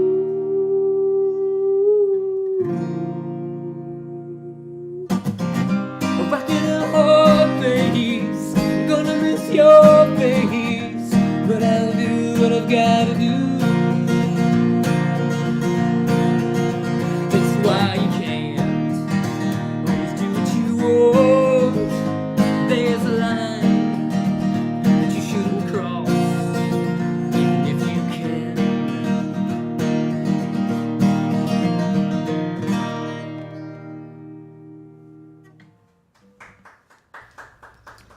That's The Line. Yeah, fantastic, man. It was interesting. I was having a discussion with a guy today, and we were talking about freedom of speech, which I'm a big, huge advocate of it. But freedom of speech is exactly that. There's a line that you have rights, but there is a line that you can't cross where you're basically abusing your rights at the expense of others, and that song really sums that concept up really well. On a personal relationship basis, but that was really well done. And that little lick in there, that's just that little country lick, fantastic. I love that. Thanks. Yeah, that was my attempt at writing a more upbeat song, and going a little more in that pop direction of having something that kind of returns and repeats. And, yeah. Well, and I mission accomplished there, because that really, it did come back around, and it's hooky-ish. No, and I don't know that you should have more hooks in a style like that. But it got the point across, and it comes back around enough that you go, okay, I get what this guy is telling me here.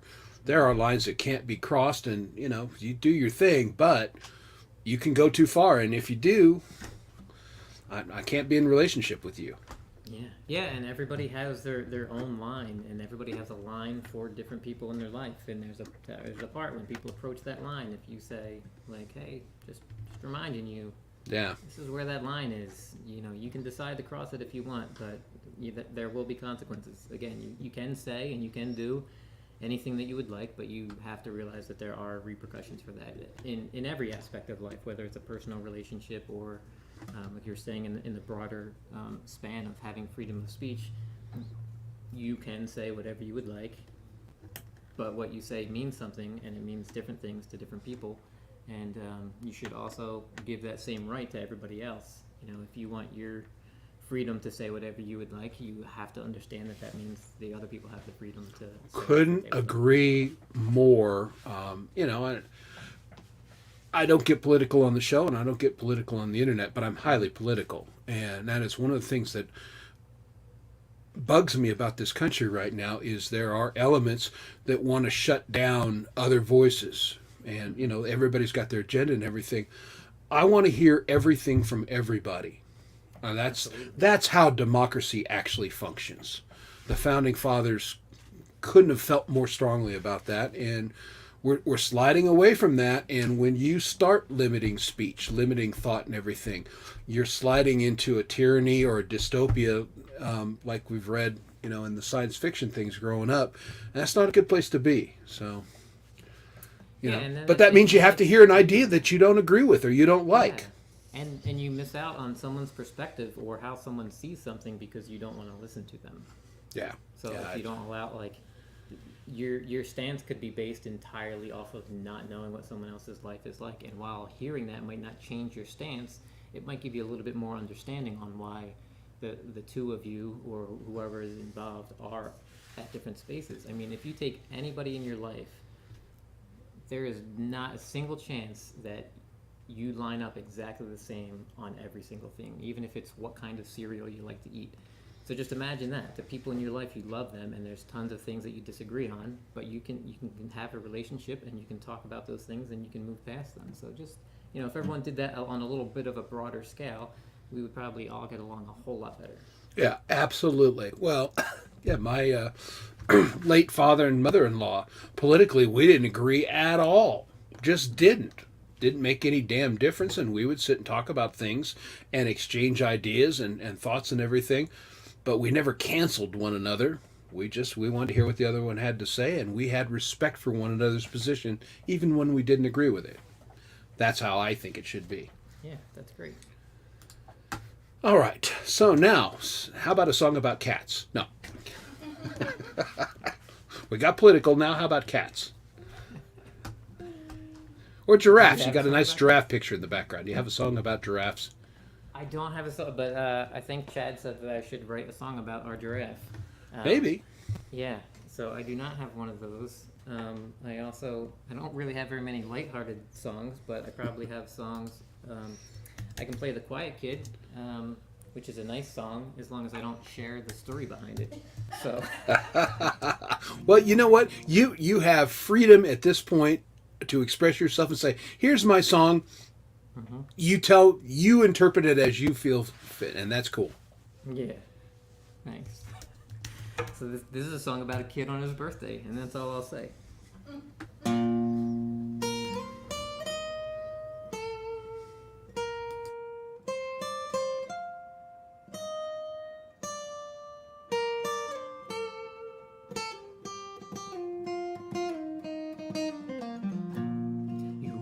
ask me again what I want to be, doctor, fireman, or police, lawyer, or president. I don't see the relevance of such a narrow view. The whole world is laid out in front of me, and this path I could go anywhere, be anything.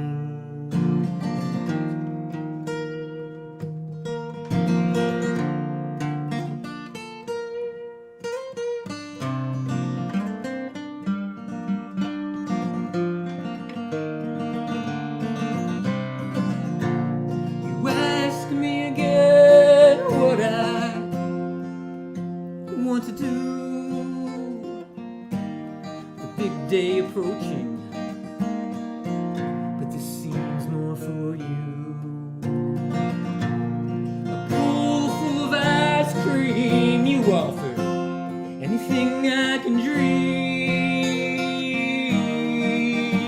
Take your cake and eat all the frosting.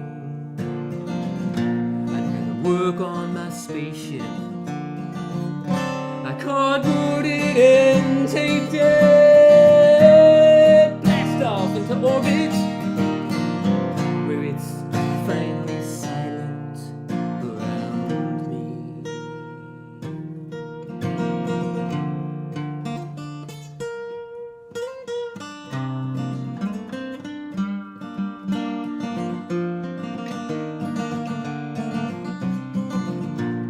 You ask me again what I wanted to be, and I'll answer quiet, quietly.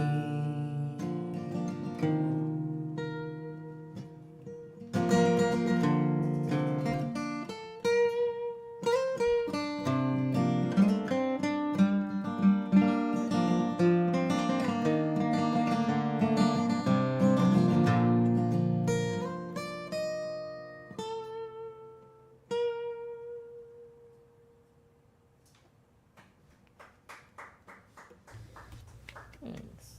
That's the quiet kid. All right. And that kid had his cake and ate it too. And that's good. Yeah. Yeah. I'm the fat kid. I want the ice cream and the cookies and the cake because why not, right?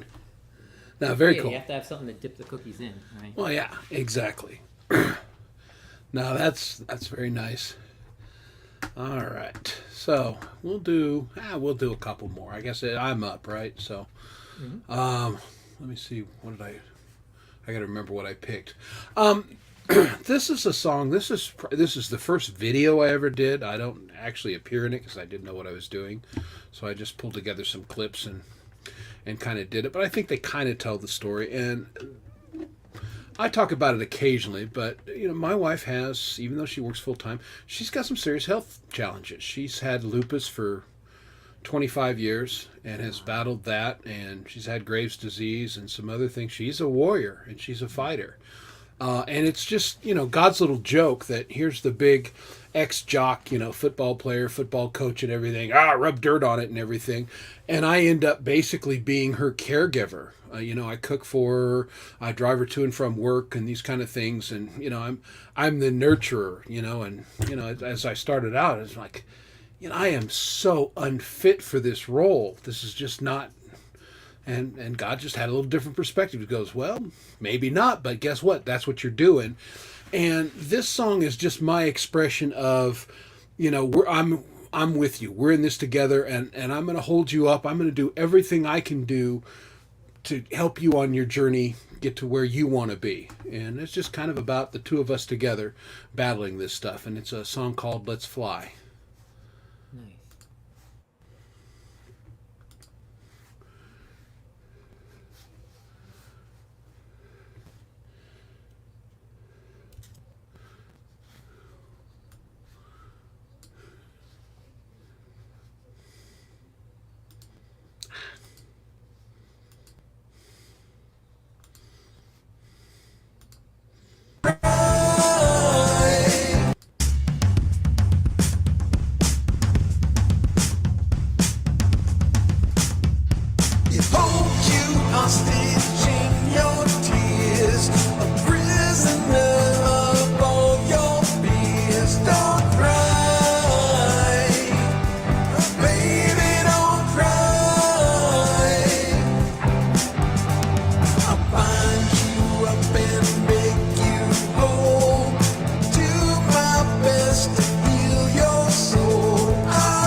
dark is just before the dawn.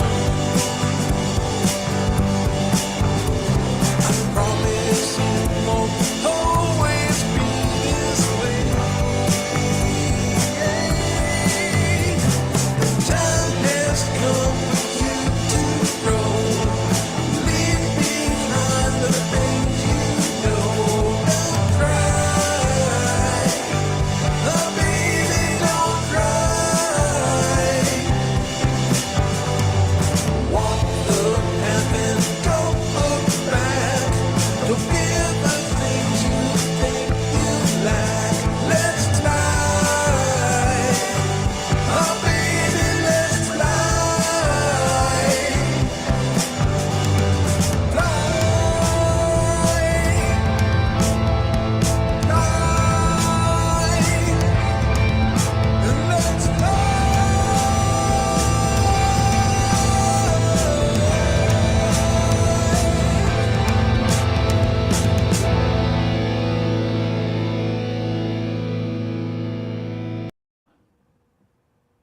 Nice, Chris.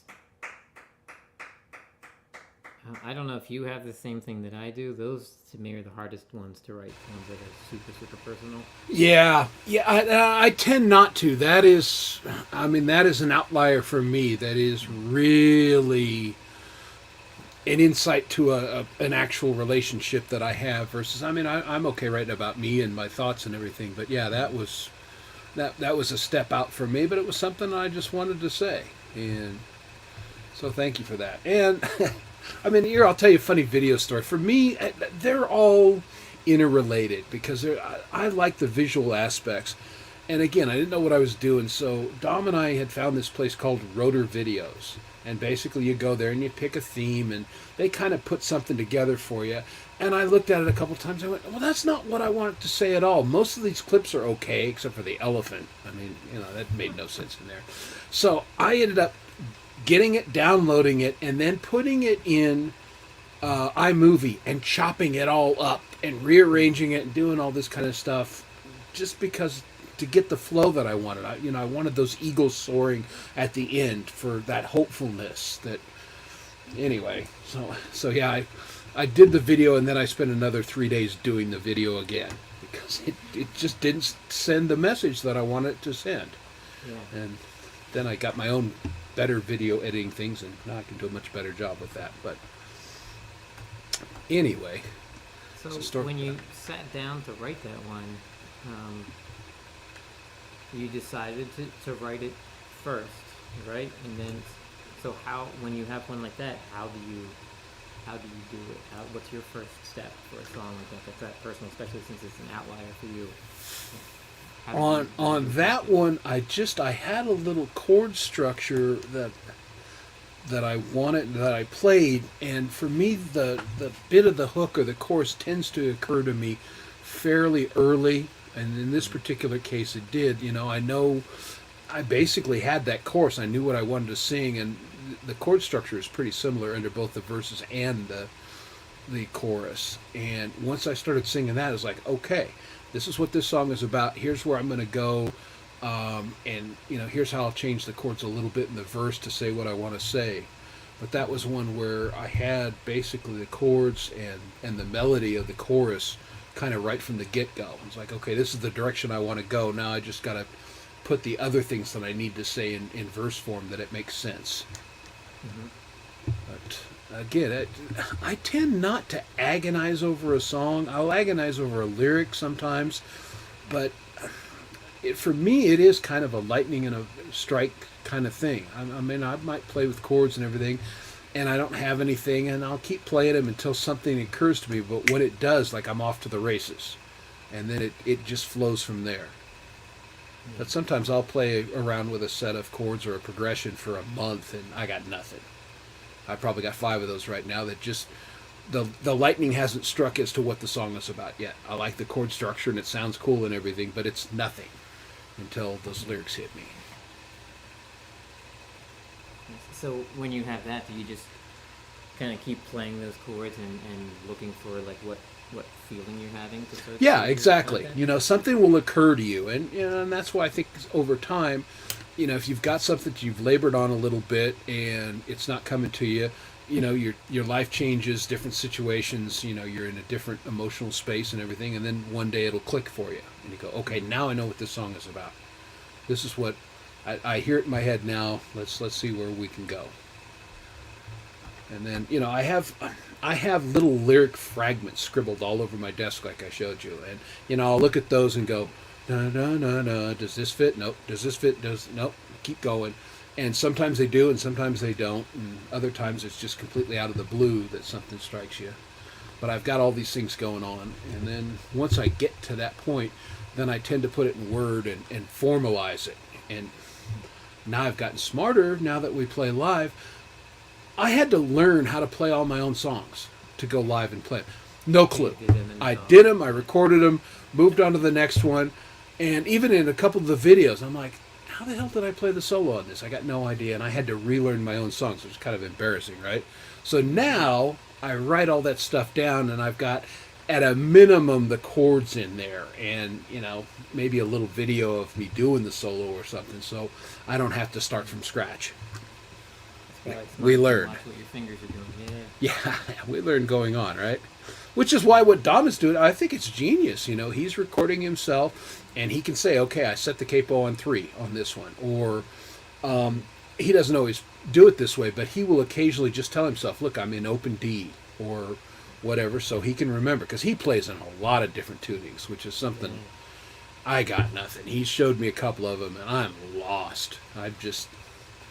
not for me, but yeah, he plays in like 4 or 5 different tunings. Yeah, I don't know if I could keep track of which songs, and I have enough trouble sometimes going, what capo spot did I end up deciding on this song? Yeah, exactly. I can't do it. Yeah, I mean, it's doing exactly what he wants, though. It gets the sounds Yeah, that he wants. Those chords have certain resonating open notes that work perfectly with it that you wouldn't get in standard tuning. yeah, for sure. It's fascinating to watch him do it. You know, someday I'll figure it out, but I'm not there yet. You know, at the end of the day, I've just, you know, I moved up into the big boy seat from 4 strings to 6, so you know, I'm doing good. Nice. All right. Yeah, I mean, the same here. I mean, I started out, you know, I'm a drummer first and foremost before guitar or anything else. And I've played drums all along, so I sort of, every other instrument that I've learned, I've approached it like a drummer. However many strings it has, however it's tuned, I'm like, okay, what's the rhythm? That's so funny that you say that because, you know, every drummer I've ever encountered, with the exception of my own son, wanted to play guitar. And most guitar players I know wanted to play drums. It's like, well, what are we doing here? You know, find your instrument and find a home. But I do think, you know, starting from that drum background, it makes all the sense in the world to me that your songs are so rhythmically perfect and they chug along like you would expect them to, because you've got that inner metronome that bluntly a lot of guitar players really struggle with. I'm not the world's best guitar player by any stretch of the imagination, but I'm good rhythmically because, you know, I'm a bass player basically. I know how to keep on track in that respect. And as I'm sure you know, when you keep good time, you can cover up a lot of mistakes. Like, I can hit the wrong chord, but as long as I'm still... But I hit them in time. I totally hit the wrong note, and I think most of my guitar solos are probably not the right note, but I hit it at the right place. Yeah. Yeah, and Dom's been telling me a lot. He's like, nobody catches your mistakes. Stop telling them at the end. And I'm like, oh, I hit a wrong chord. But yeah, I've noticed that. Like, if you hit something but you're in time and it's wrong, you can just move right past it, and people either don't notice it or it's small enough of an inconvenience they don't notice. But when you lose time on a mistake, it's drastic and everyone catches that. Yeah, just, you know, because people have some sort of inner metronome, and when it gets off, then yeah, it's jarring, and then that does hit them. My wife used to tease me. She'd watch me play, and she goes, I've never heard you make a mistake, but I damn sure know every time you do it because you make the face. You know, like this. And she says, yeah, he blew it there. I couldn't hear it, but he must have, because he made the face. Mm-hmm. So yeah. One, I think, yeah. Yeah, everybody wants to play poker with me because, man, I don't have a poker face. This is a good hand. All right. So you got another song for us?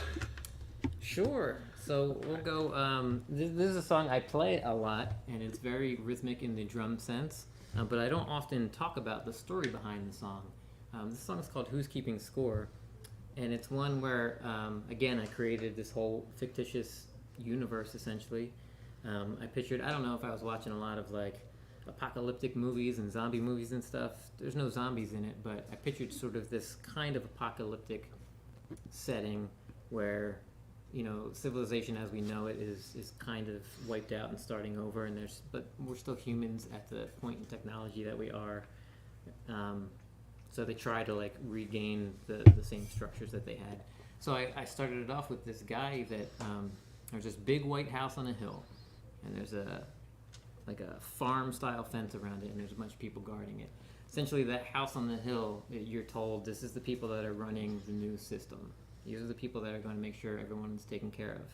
But you have to be part of this group if you want to be taken care of. So this guy is living out on his own, getting his own food, getting his own water, and it's a struggle. And he's thinking about it more and more, like maybe I should just go in and join those people. It seems a lot easier. There's somebody in charge to make decisions and make sure everyone's following the rules, and out here someone can just steal what you spent all day earning.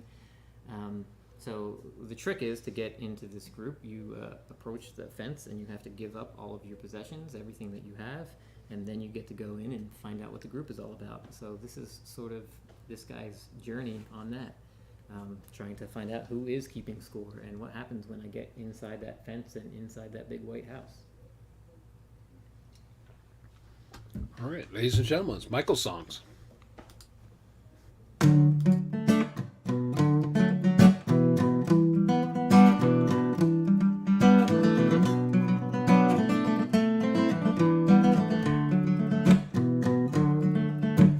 the start of the day, I had everything that I needed. A bag full of food, a jug filling up in the rain. When the sun reappeared, I tried all my clothes on the line. One pair of pants, 2 shirts full of holes in these boots. At the front gate, I bartered my bread for passage. Up to the porch where they took all the food I had gathered. Walked through the door that they called Heaven's Gate. There I stumbled. I was taken aback. There was no one keeping score.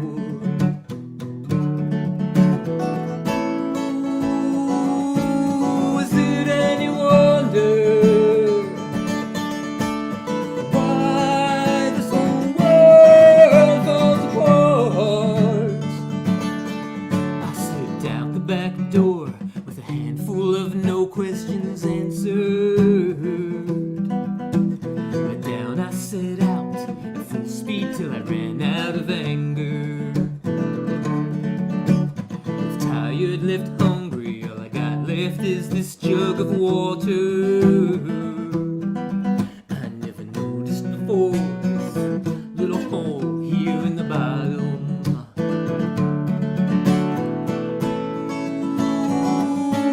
Was it any wonder why this whole world falls apart? No questions, no answers. Nobody's keeping score at all. At the start of the day, I had everything that I needed.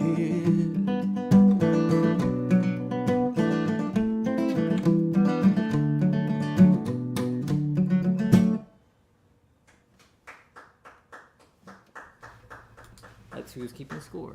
Oh, that's just fantastic. Yeah, I like that. And yeah, that's a big surprise to people that, well, surely the people in charge know what they're doing, or surely. And no, not necessarily, folks. The world is random and capricious sometimes, and Anyway. Hey, say hi to Axe and Nacho. How are you doing tonight? Good to see him. Axe is a character, and I mean that in the best sort of way. He's great. He's great people. I enjoy chatting with him. Mondays and Wednesdays at 11 p.m. Max and Nacho, everybody. Yep. Always Axe. Sometimes Nacho. Sometimes you get a side of nachos, and that's always good to get that side of nachos. The cheese on there, it's so good. Just depends on her work schedule, but anyway, that's good stuff. Yep, I tried to catch it, and I'll apologize, Axe. I'm pushing your button last night, but like I said, I got picked up a little cold at this thing, and I'd made myself a tea with lemon and everything and some honey, and I got my phone, and I'm like, and I didn't make the show. I just fell asleep, and so. That's good. That's what your body needed, though. Yeah, absolutely. I try and listen to my body, and usually it says, knock it off, whatever you're doing. But I got to keep going. But all right. Well, what else? You got one more for us, do you think? Sure, absolutely. Maria, do you have a song of choice? Number 7 you're at? I'm on the 7th fret, yep. Morning song? Okay. Keep it upbeat to end the show.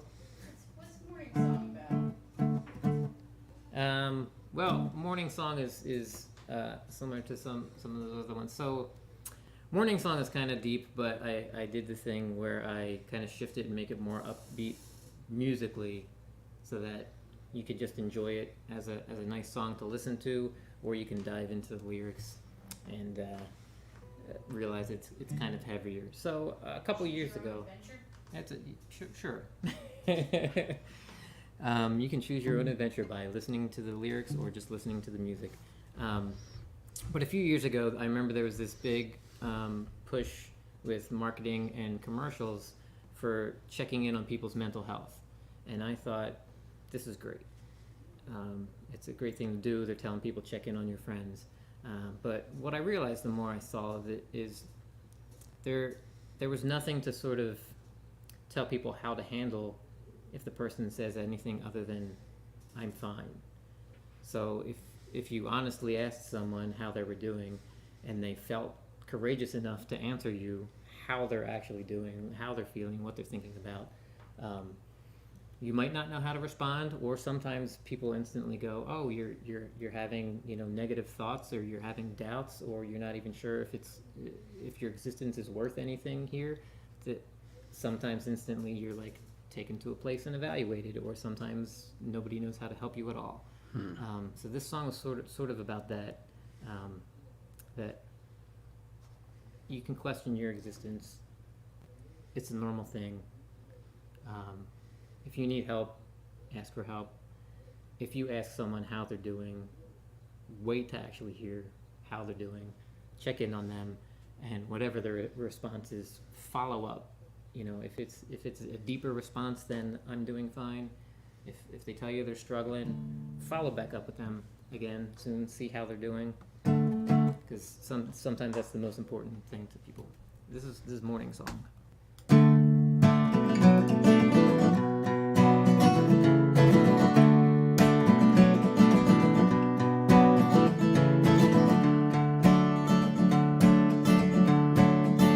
Do I chance it, telling everyone how I'm feeling, knowing full well what it might lead to a whole lot of unwanted attention and questions I won't want to answer. Just wanted to get this off my chest. By the way the light falls, slipping slowly down the walls, do I need to be here? If my morning song is always sung alone, do I need to be here? Do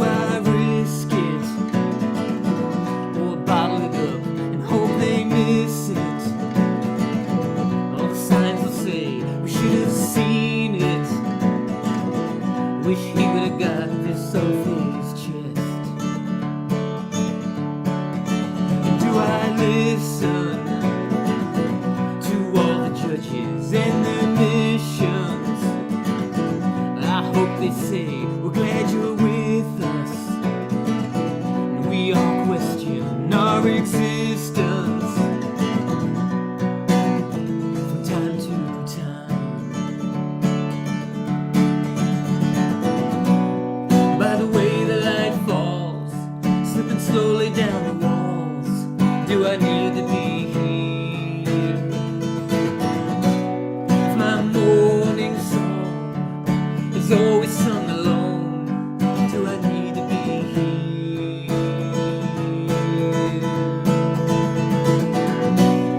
By the way the light falls, slipping slowly down the walls, do I need to be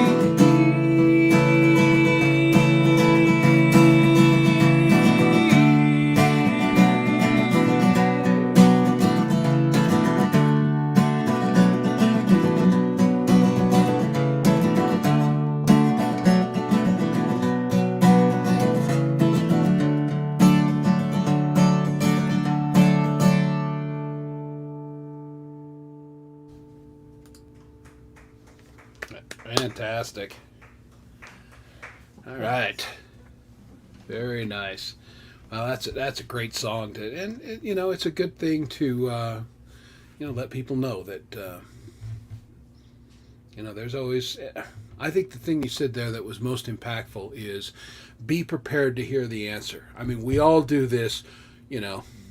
There was a thing that we used to say in my church. We say, "How you doing?" And you say, "Fine." And it's like, okay, so are you lying or are you really fine? And to open that conversation, to really get down to where you're at, and you need to be prepared for people to go, "No, my life is a mess and things are falling apart, and I need some help, right? Or I need you to listen."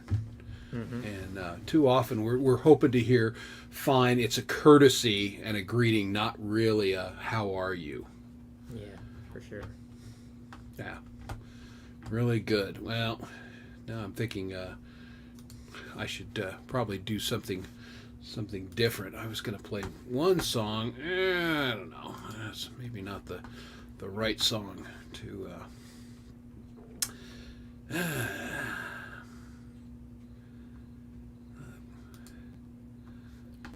Well, maybe we'll do this one anyway. But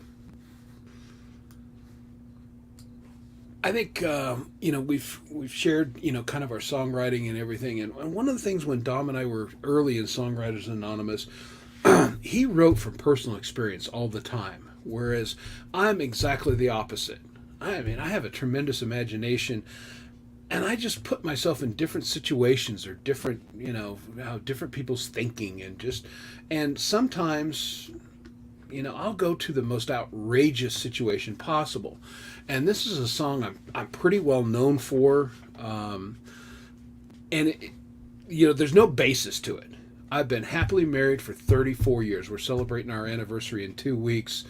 None of these things have ever happened to me, but I imagine this, and I grew up with I'm a rock guy, but I played some country western, and I just have a feel for that. And I thought, what's the most outrageous situation, the most outrageous thing that you would get in a country song, your dog leaving you and stealing your truck and all of that kind of stuff. So I wanted to put that kind of twist on this song, and the video is totally is with that. Just let's have fun in an outrageous situation. So this is a song that you hear me play live fairly frequently. It's probably my most requested one. It's a little something called I Drink Whiskey.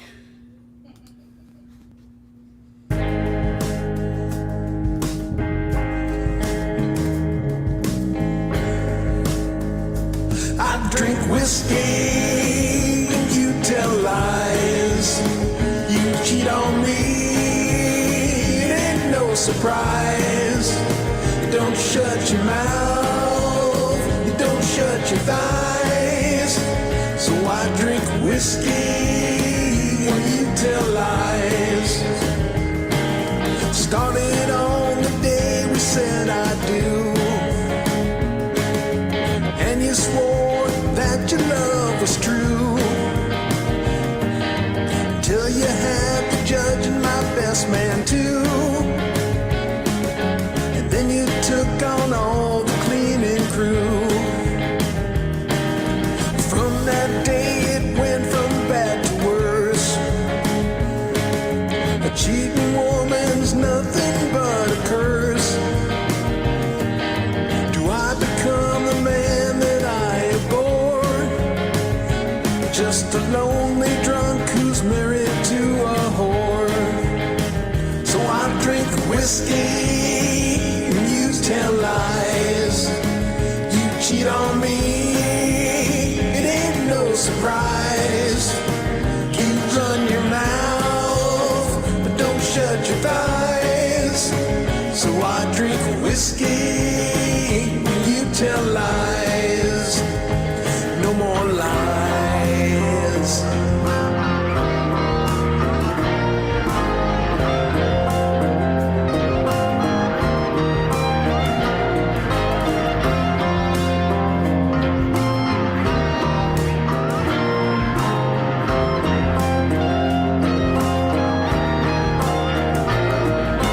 Working in your daddy's company.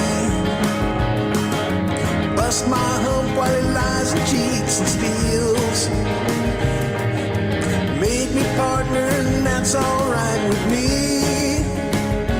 I have sold the company stocks to the Chinese. With that pile of cash I think I'll go. Make my way on down to Mexico. Take it easy and I'll take it slow. With a lovely senorita who's not a hoe. And I'll drink whiskey while you still lie. And I'll watch a beautiful sunrise. I left your ass with no goodbyes.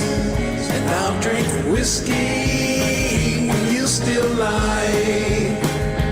I'll drink whiskey,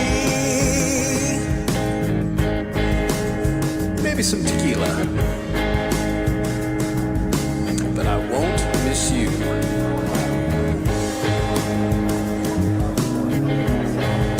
Hey bartender, tres whiskeys por favor.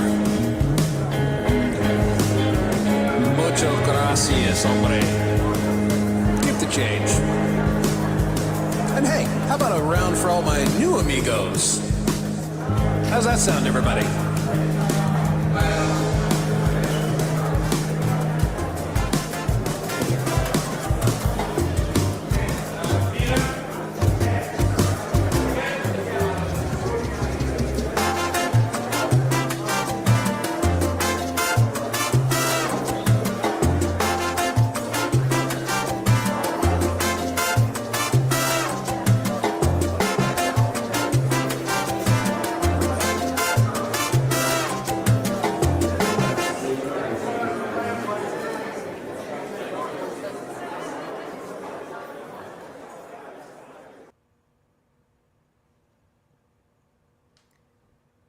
Nice. I had only ever heard you play it live. I never saw the video before. The video's hilarious, but also hearing the recording, it was a totally different perspective on that song. That walking bass line totally changes the way that song feels. Yeah, it does, doesn't it? Right? Yeah, and there's this like real deep vocal that you have in the background on parts of it.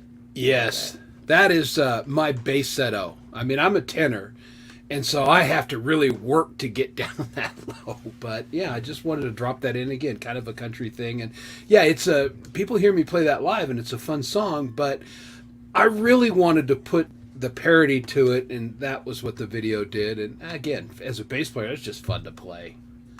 Yeah, absolutely. Anyway. But I don't want to go out on that song. Gee whiz, let's do this. If I can indulge you to play us one more, and then I'm going to go find a cool Dom Father song. And so let's get one more from Michael's song, and let's go out with a Dom song. What do you say? Sure, absolutely. Okay. I think that's great, and I would definitely love to hear a Dom song. So So also, it's important, just like your last song, for us to occasionally remind people that just because we write songs in first-person perspective does not always mean that it is about us. And I think some people get that, and some people don't, and they assume anytime you're singing the word I or me that you are actually referring to yourself. And that is not the case, as you said about your song. And I have a bunch of songs like that where I'm like, just so everyone knows, I'm not an alcoholic. Yeah. I'm not suicidal. My house didn't burn down. I just happened to write all these songs from the perspective of people that are in these situations. Well, I think that's the brilliance of being a songwriter, is you have that opportunity to take on these personas and explore totally different perspectives that maybe that you've personally experienced. Mm-hmm. Yeah, absolutely. Yeah, and then trying to think, like, what would that character's motivation be, so that you're not just making the character decisions based on what you would do. You know, like, what would that person do? So I also did not fly a P-47 Thunderbolt in World War II, but the character in this next song did. So Yeah, this is you look a certain little way. young. Yeah, a little bit. It's a little. I have a mirror in the attic, so. Points for people that got that reference. Yeah, right. That in itself tells you how old I am. This is a certain way. We were flying. Another mission along the coast. We were laughing about all the men we'd be turning to ghosts. Never thought of them as lives we'd be taking away from their wives. Dog eats dog, sort of thing. We were climbing to 30,000 feet. I was hiding behind this facade of metal and grease. 30 seconds is all we need to unleash bullets flying. I would do anything for you.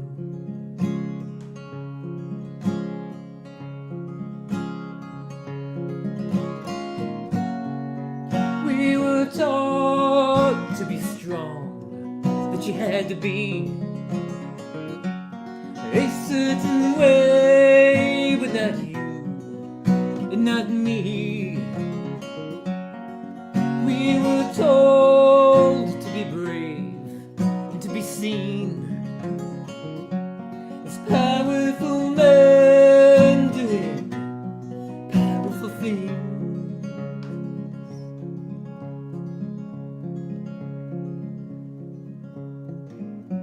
Well, I dreamed of holding your hand as we walked around the base, but you could be killed for such a thing in this place.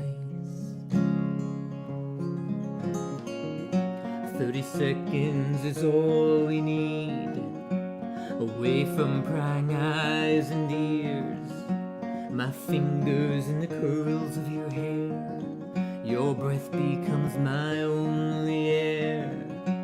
2 thunderbolts in the sky, 40,000 feet high. I could live in this moment forever, and I may have to. We were taught to be strong, but you had to be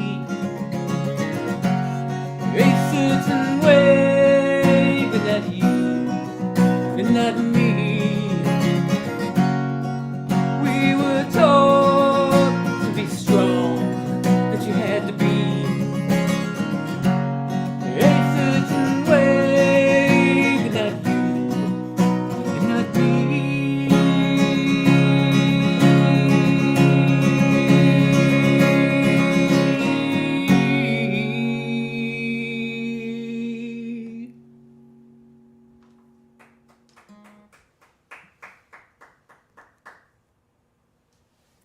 Just fantastic. I love that song. That is a great song. It just Thanks, is. Chris. Just everything about it, and just the word pictures. Just and again, that's one that I love the melody so much, and I was so entranced with that. And then when you explain the backstory of the song, it just increased the enjoyment of it for me exponentially. Just amazing. Thank you. Well, I want to say thank you to my special guests, Michael Songs, Michael and Maria tonight. Thanks for coming and keeping me company and bailing me out of this. No one wants to listen to me do a monologue for 2 hours. I'm just not that interesting. But Well, instead, we we got find some you great that music. interesting. We shared some songwriting things, and hopefully we entertained some people in the stream. And for those who may have joined a little late, Dom is he's on IR for you sports ball people. He's got a bad shoulder, and we're resting him up so he can play this Saturday night on Camp G-May for Shine Fest, and probably we'll have another guest on next week, Thursday. Again, we want to get him healed up right, and we don't want to push it. So that's what we're going to do. We're going to have a guest on or a couple until he gets feeling better. But I want to thank Michael, and I want to thank Maria for being here tonight, and I want to thank everybody in the chat. Thank you so much for being here. It ain't a show without you folks. So thanks for coming. And we're going to go out with a song. I love so many of Dom's songs, and I've had the privilege of listening to him as they developed and kicking ideas around with him and making suggestions that he incorporated occasionally. But this song is just one right from the get-go. I knew this was a great song. It's one of my favorites of his, and we'll play this song, and then we will bid everyone adieu. But this is Dom and his Bones to Dust. Great song. Dominic, and this is my submission to the Gems in the Rough 2023 Songwriting Contest.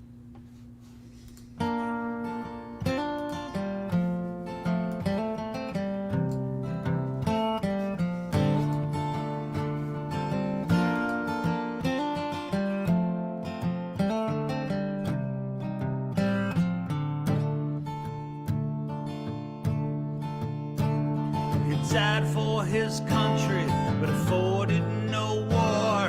Just like his father and his father before him, and all of his life he didn't keep score.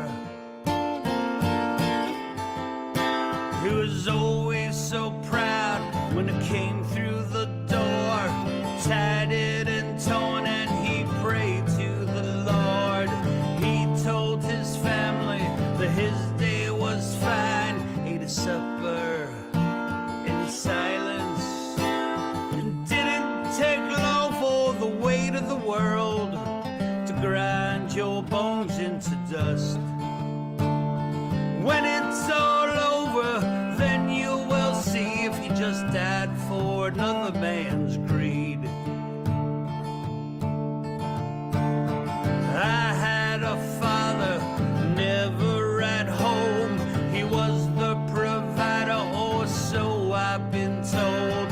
He nourished our bellies, was not there to hold. Dying so slowly, 40 hours a week.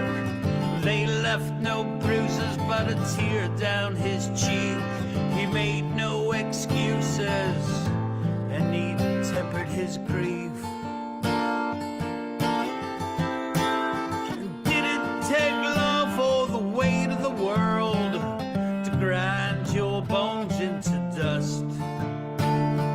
When it's all over, then you will see if he just died for another man's greed.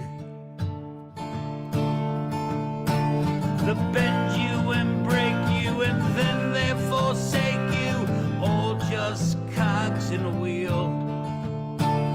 You swallowed your pride and you took it in stride to bring home your family's next meal.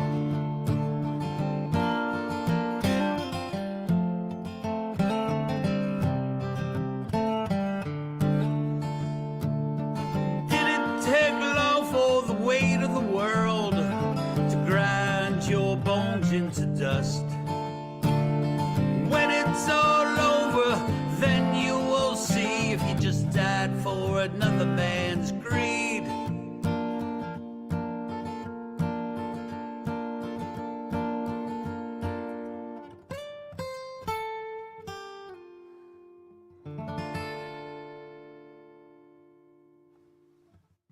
Thank you.